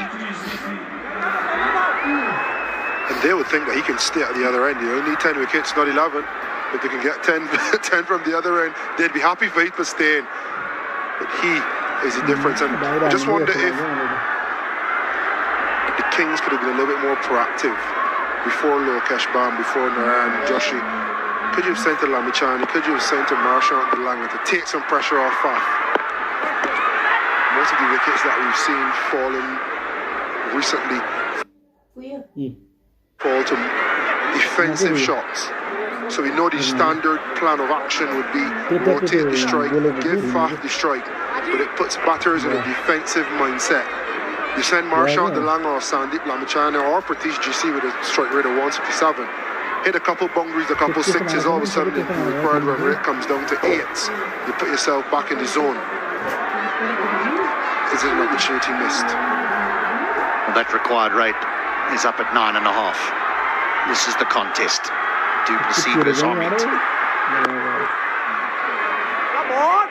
I'm just wondering where he bowls this from. Harmeet Singh. No, I thought he had bowled it from a little bit further back. Just slides on, doesn't it? We saw during the drinks break, Faf du Plessis indicating to his teammates that the ball's just holding a little bit. So the dew obviously not having an effect on the playing surface. As it carried. He hasn't even nicked it. It's just turned. I just love the fact that the slip is in. They were really going in for the kill. Did he hit? Thought he had him. I love this. I've loved the captaincy on show from Sandeep Lamichhane firstly, and now Dipendra Singh Ari.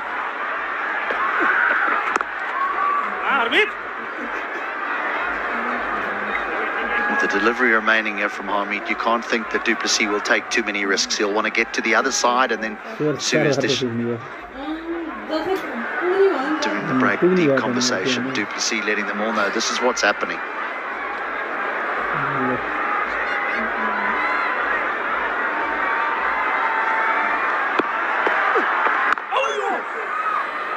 Nicely bowled, but played brilliantly in the end. So just a single to end the 10th.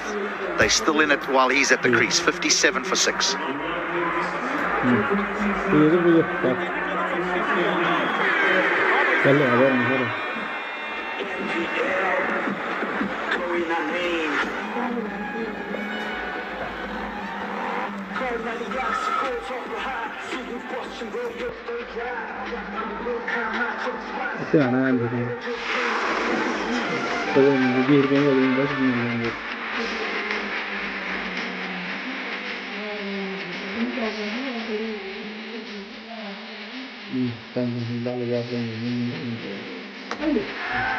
The Biratnagar Kings need 99 in 60 deliveries, but it's the wickets column that's hurting them.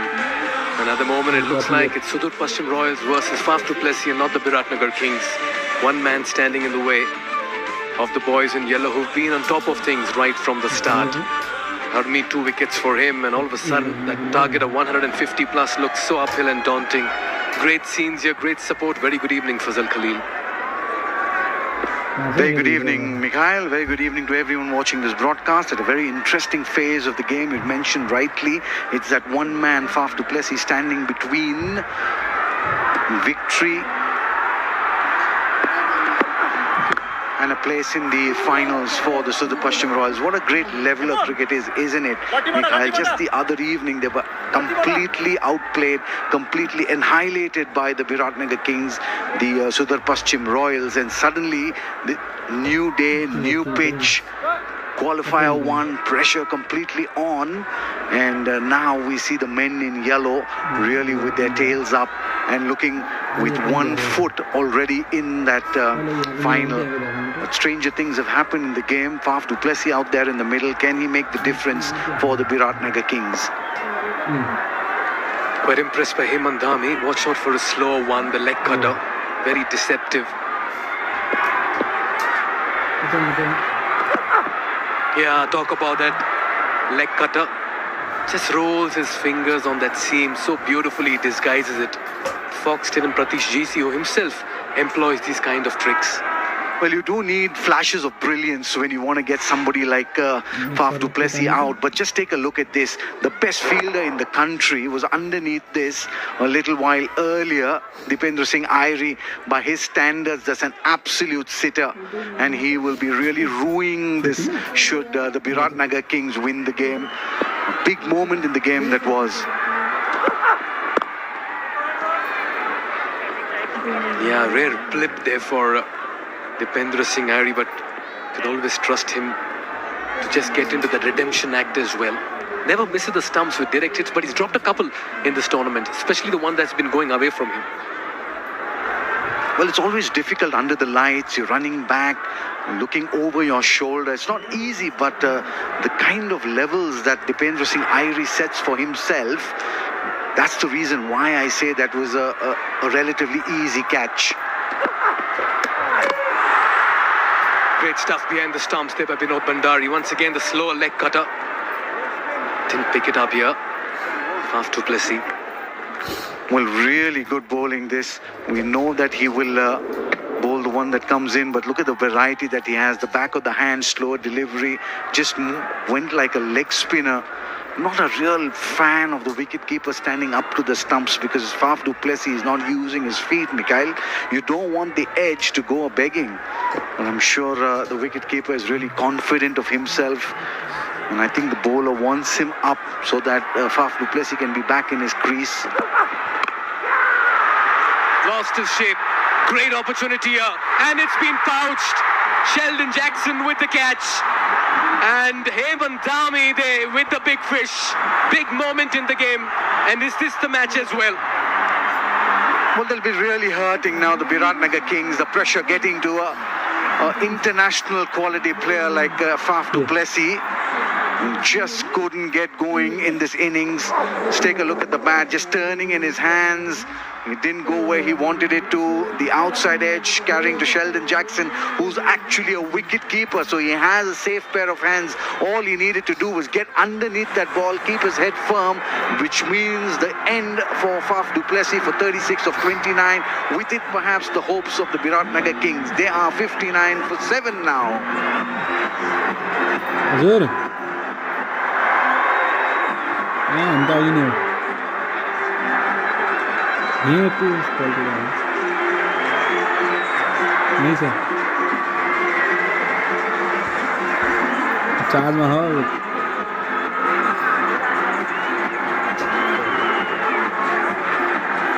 Ini si bahasan dulu. Bahasan dulu lagi. A couple of nights ago, the Biratnagar Kings had the better of the Sudurpaschim Royals. They went on to win by 6 wickets and 49 balls. And today they've only managed 59 in the first 11 overs. It's been that kind of a game where it looks like the boys in yellow are very politely returning the favour, Fazal.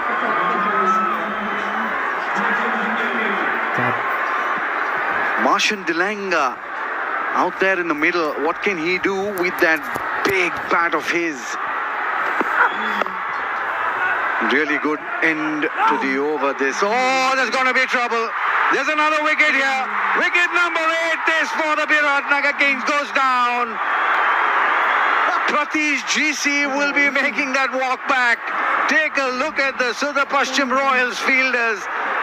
They're in a huddle already. They know they've got their man. What a feeling this for Dipendra Airi and his boys in yellow. And I'll tell you what, Binod Bhandari.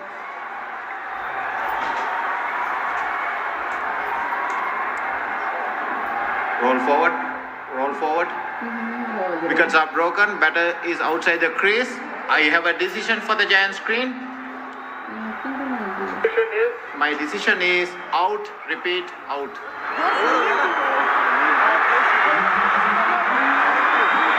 Very naughty Binod Bhandari, very cheeky Binod Bhandari. But he's had the wood on Pratish GC over here, who walks back for 3. Absolute catastrophe here for the Biratnagar Kings. They've caved in. 59 for 8 after 11.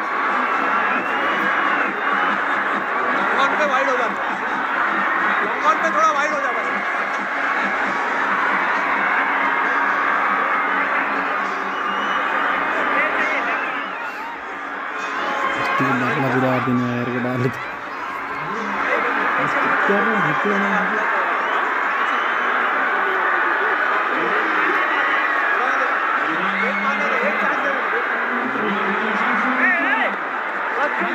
Stunned and shaken are the Biratnagar Kings and their fans as well. Such has been the way things have played out this evening. And in the 12th over, the captain Sandeep Lamichhane has walked out with 97 needed in 54. Who would have thought at the halfway stage this chase would become so horribly wrong for Lamichhane and his boys? Well, that's the reason why I'm a big fan of these playoffs. A big team, a good team like Biratnagar Kings, one bad day will be knocked out of the tournament if it's a knockout. Since it's a playoff scenario, they will have one more bite of the cherry when they take on the winner of the eliminator. Just take a look at this. Absolute communication lapse there. Pratish GC had no business to keep looking at the ball. Marshall Dilanga had called, but like you rightly mentioned now, that's down the track. That'll go just over the outstretched hands of Scotty Kugelheim. 6 very, very needed runs for the Biratnagar Kings. Yeah, trust Marshall Dilanga to play golf instead of cricket at this stage now. He'll just throw his bat at everything. Kugelheim almost getting his fingers to it. Yeah, what a match. Just want to believe.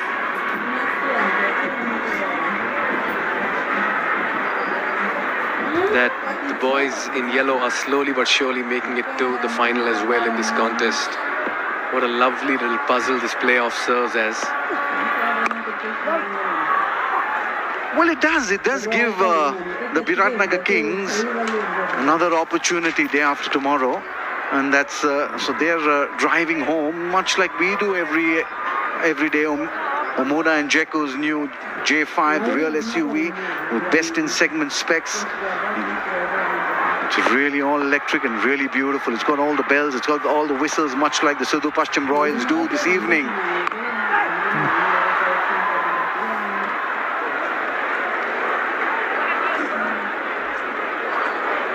Playoffs. You spoke about the Biratnagar Kings having another bite at the cherry. But ideally, you just want to keep biting it first up and get to the final. Like Sudurpaschim Royals will be feeling really good this evening. Well, they certainly deserve to be there. They must have been really hurting the other evening. They got annihilated at the hands of the men in blue. But they came out all guns blazing. That's in the air as well. Will just elude the fielders at point and third. Just the single, like you said, Marshall Dilanga swinging for the fences here. And just make a couple of good connections just to keep the crowd interested. But I think it's a little too late for the Biratnagar Kings. 88-49 with just 2 in the hut is not going to hold them in good stead. Harmeet Singh, how well has he bowled? He's in the cusp of ending a very, very good spell. 2 for 20. Could he make it 3 for 20?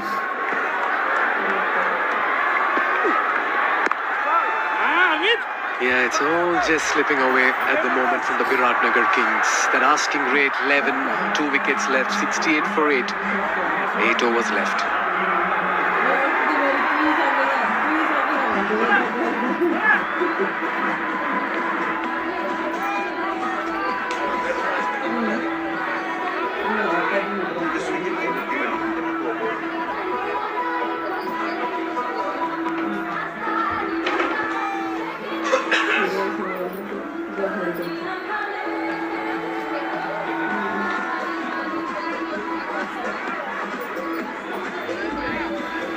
Well, it's been a very slippery slide, isn't it, from the get-go? They lost a wicket at the very first delivery. The second went down for 3, third went down at 3. They were 5 for 50, 6 for 53, 8 for 59. So they've been completely outdone by a very superior Sudurpaschim Royals. They look like a real well-oiled machine today to the Sudurpaschim Royals. They've done a lot of work.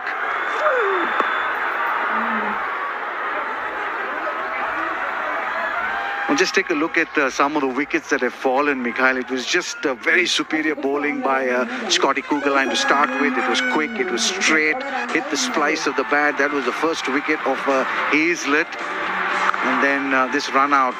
I mean, this was really the turning point of the innings. Martel Guptill is completely was outdone, and then Naren Bhatta was gone for the first delivery. So they were 3 down for next to nothing. And to come back from there chasing a score of 155 on a surface such as this will take some character. Unfortunately, didn't work for the Biratnagar Kings this evening. They are getting a few runs at the back end of the innings, but is it just too little, too late for the Biratnagar Kings? Yeah, they can only delay the inevitable unless a miraculous innings here from both these batters come through, or a partnership, but highly unlikely. You could always sense that Martian de Lange will present you with opportunities when trying to force the issue this evening. What an outing if you're a Sudurpaschim Royals fan, Fazil. Well, I don't know, Mikhail, whether I'm thinking correctly here, but if I were Dipendra Singh Airi, I would ask someone like Harmeet Singh and Scott Kugelheim to just take it easy. It's rather cool out there. I don't want them to... it's just the wheels really falling off the wagon for the Biratnagar Kings. Some really good bowling by Harmeet Singh. Got that one to come in with the arm and reducing them to 74 for 8. So I tell Scotty Kugelheim to just perhaps take it easy. Don't stretch yourself too much because it's a cold evening. Don't stretch those hamstrings of yours. Keep yourself in good shape for the final. They get that extra day's rest as well now. They'll get 2 days off. They can take it easy, prime themselves, plan for the finals. No matter who comes, Sudurpaschim Royals are really looking good, and that was a big one of Faf du Plessis. Sheldon Jackson, who's flown in from India for this game, and that's the unfortunate run out. But Pratish GC had no business turning around and waiting for Martian de Lange. He should have run instantly, but just a little too cute perhaps was Binod Bhandari there, who just had the bails off at the right time, the nick of time. Swing and a big miss. And that's how much of a miss it's been for the Biratnagar Kings. Yeah, that recovery was never really on. 3 for 3 Fazil. It's very difficult in a big chase on a big occasion like this. Well, it's like losing 3 or 4 games and trying to come back into the T20 tournament. It's always going to be difficult, if not impossible. But today, just very superior was the Sudurpaschim Royals. Just take a look at the crowd. Just come in droves in huge numbers. The tickets completely sold out until the finals. And the finals are complete sellout. There's the man. He's a very important cog in this wheel for the Sudurpaschim Royals. I would tell him to just take it easy if I were the captain. Don't stretch those sinews too much. All right, then 80 of 43. 2 wickets left here for the Biratnagar Kings. He's just throwing the kitchen sink at everything. 9 runs off this over, but the asking rate is well and truly over 11. 77 for 8.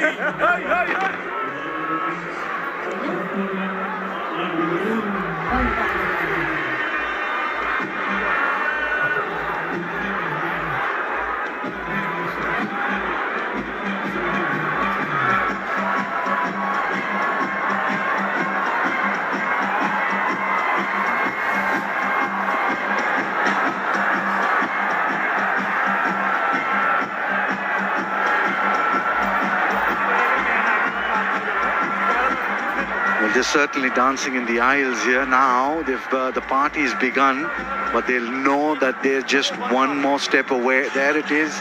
Yeah, we love the Sudurpaschims as well, the way they play. Dipendra Singh Airi, a big draw here, much like Sandeep Lamichhane. No surprises. They're all enjoying the atmosphere here. Really cool evening here in Kathmandu. We're just on the outskirts of Kathmandu, in Kirtipur.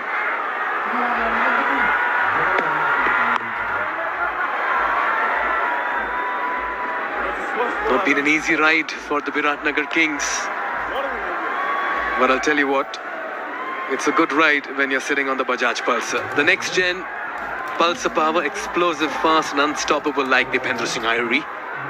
precision strike, clean and sharp, pure next-gen pulse accuracy. I'm sure Fazal's taken a liking to that.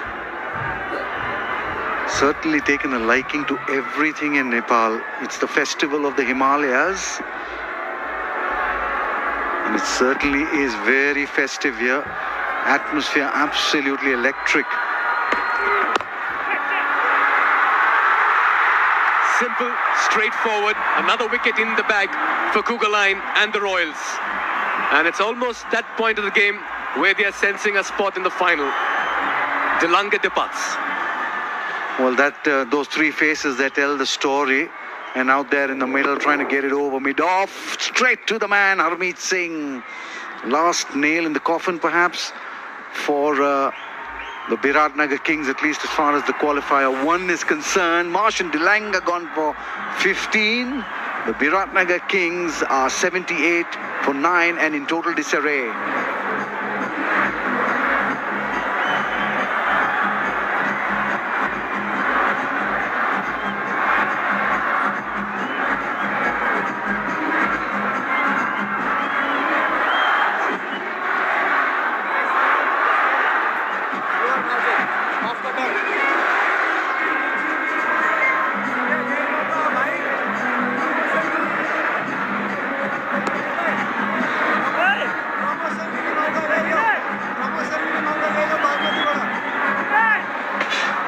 Welcome back to the Festival of the Himalayas. It's Qualifier 1 and the Sudurpaschim Royals are all over the Biratnagar Kings like a rash. Surya Tamang, their number 11 out there in the middle. 78 runs to go. 40 deliveries there to get them in.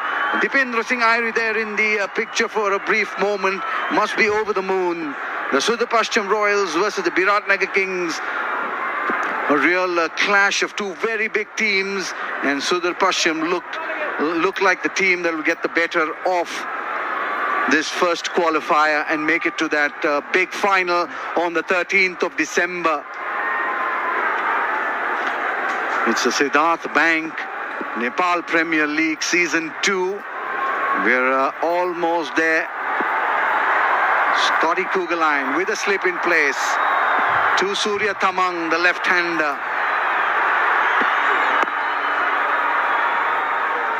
Just the outer edge of the bat, and he's out there because just a wee bit earlier, this is what happened to Martian Delanga, straight to Harmeet Singh at mid-off.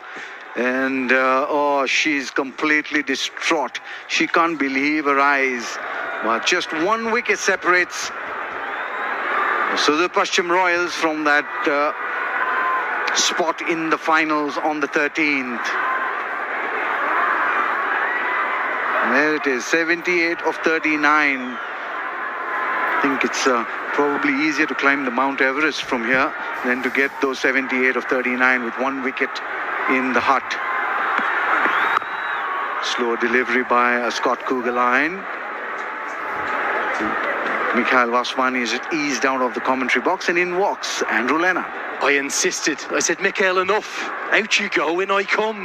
Because it's one away. One wicket from the Royals being in the grand final for the second time in 2 seasons. And you'd have to say on the balance of tonight, they deserve it. They've been brilliant. This man again, Scotty Kugaline, couple of key wickets up at the top. He's been fast, he's been fearsome. And despite a drop, and I will repeat that, a drop catch from Dipendra Singh Airi, 36 from Faf du Plessis was never going to be enough, and no one came with him. Well, he didn't look the part this evening, did Faf du Plessis. Just didn't get the ball coming onto the bat like he did the other evening. But how well have Sudurpaschim Royals come back from that huge defeat? They were completely annihilated by the Kings. So much of it is down to that man we just saw on your screen, Jagat Tamata. Fearsome bouncer there from Scotty Kugaline. 78 for 9.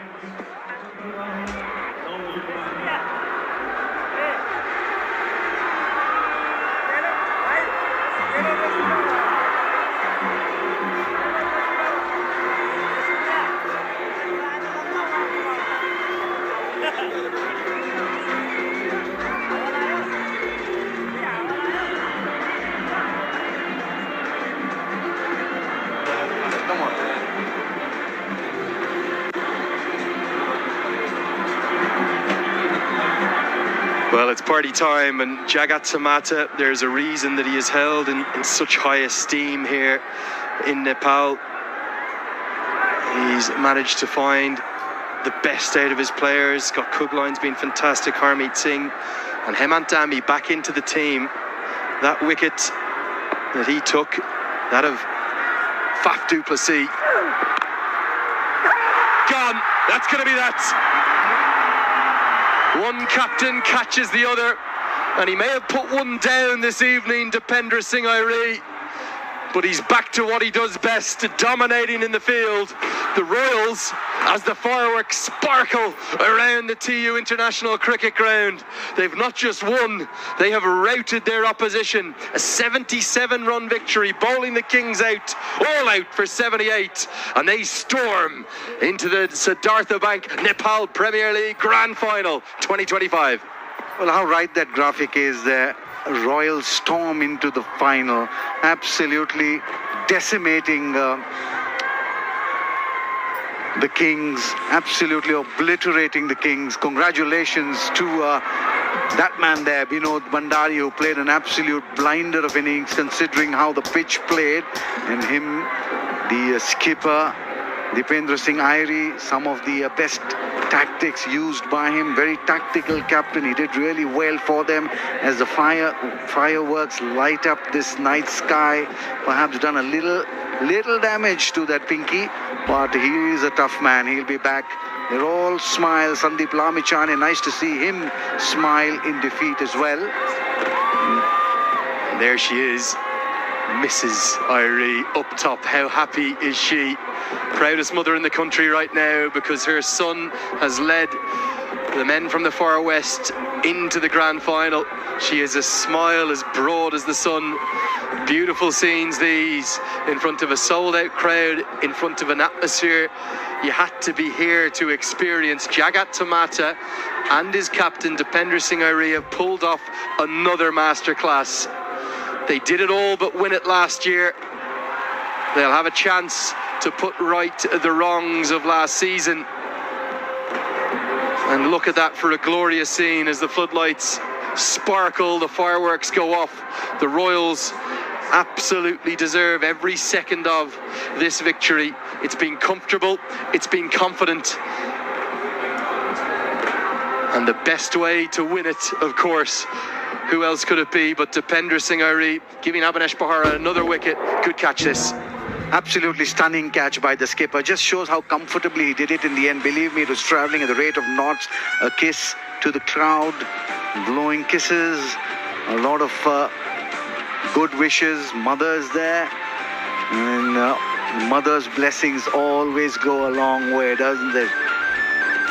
Blessed are those whose parents can come and bless them on the ground. There he is, the man, Dipendra Singh Airi. He's the talk of Nepal, the son of the soil.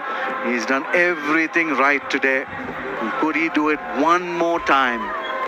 He just continues to find a way. He dropped the catch tonight I would have expected him to take. Yes, it was the most difficult catch in the game, running over your shoulder.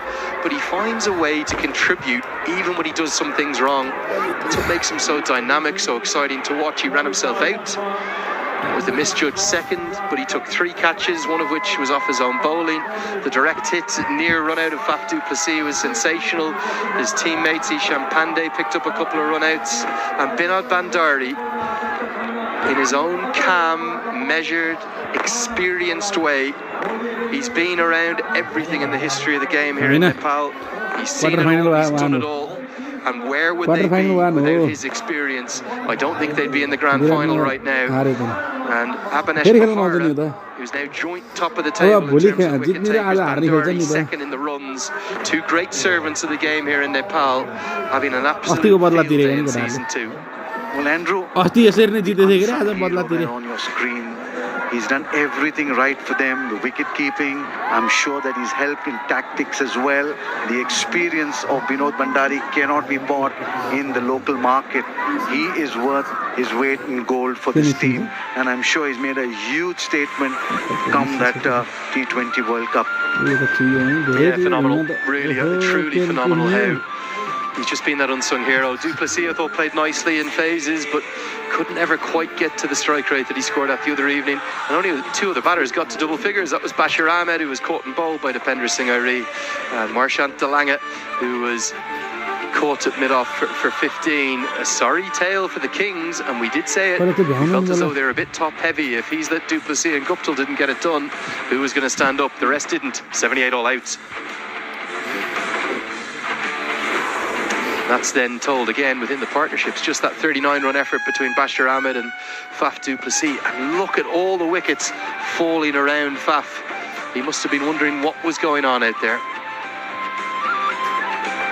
I'm certainly wondering what went on out there. I'm sure Faf du Plessis would be as well, but how well have they bowled?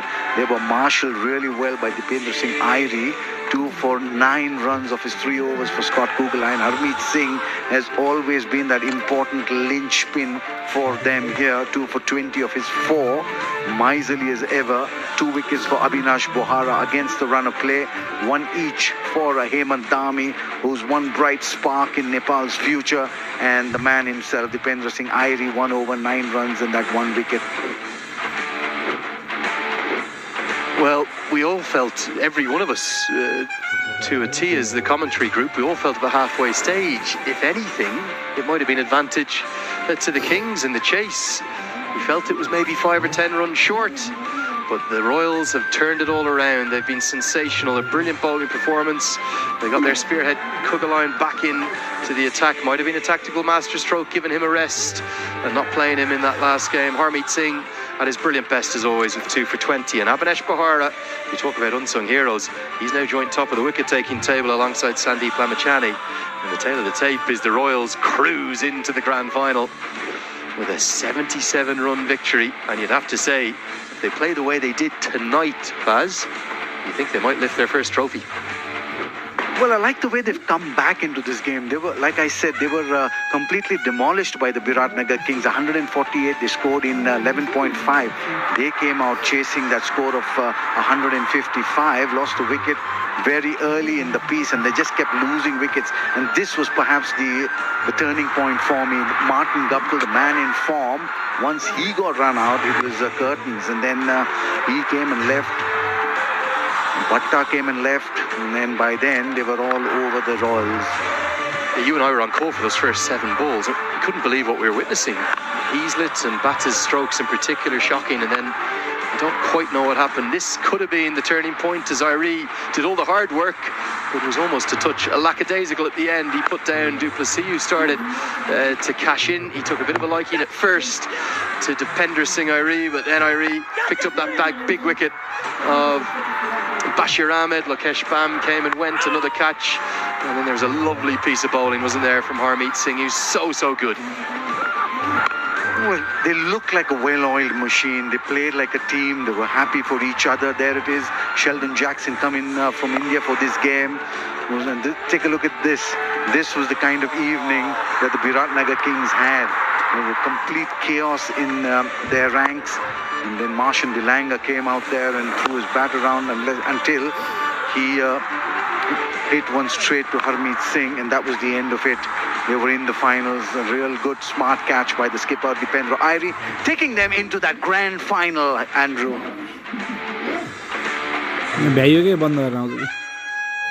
Jagat Tamata, special, very special. He's outcoached some much bigger names, much bigger names. ICC Hall of Famers included in that, and he is very much the star of the show as the Royals cruise into the final. They'll have 3 days to get prepared, and they'll probably enjoy watching the 2 of the games to wait and see who they'll come up against. We've got a cracking game tomorrow evening. I have no idea who's going to win that one. The Kathmandu Gorkhas taking on the Lumbini Lions, and then the Kings, well, they'll have to regroup. They'll probably take the day off tomorrow, maybe a bit of optional training for some of the batters in particular, but they'll have to play much better than they did this evening to get a rematch and make it a best of 3 between the Royals and the Kings this season on Saturday the 13th of December. Okay, we got plenty of awards to give out, and we're going to find out who the player of the match is, and also we'll hear from the winning captain, Dipender Singh Airi. That'll all be with your MC, Mikhail Vaswani. Don't go near too far. We'll be back very soon.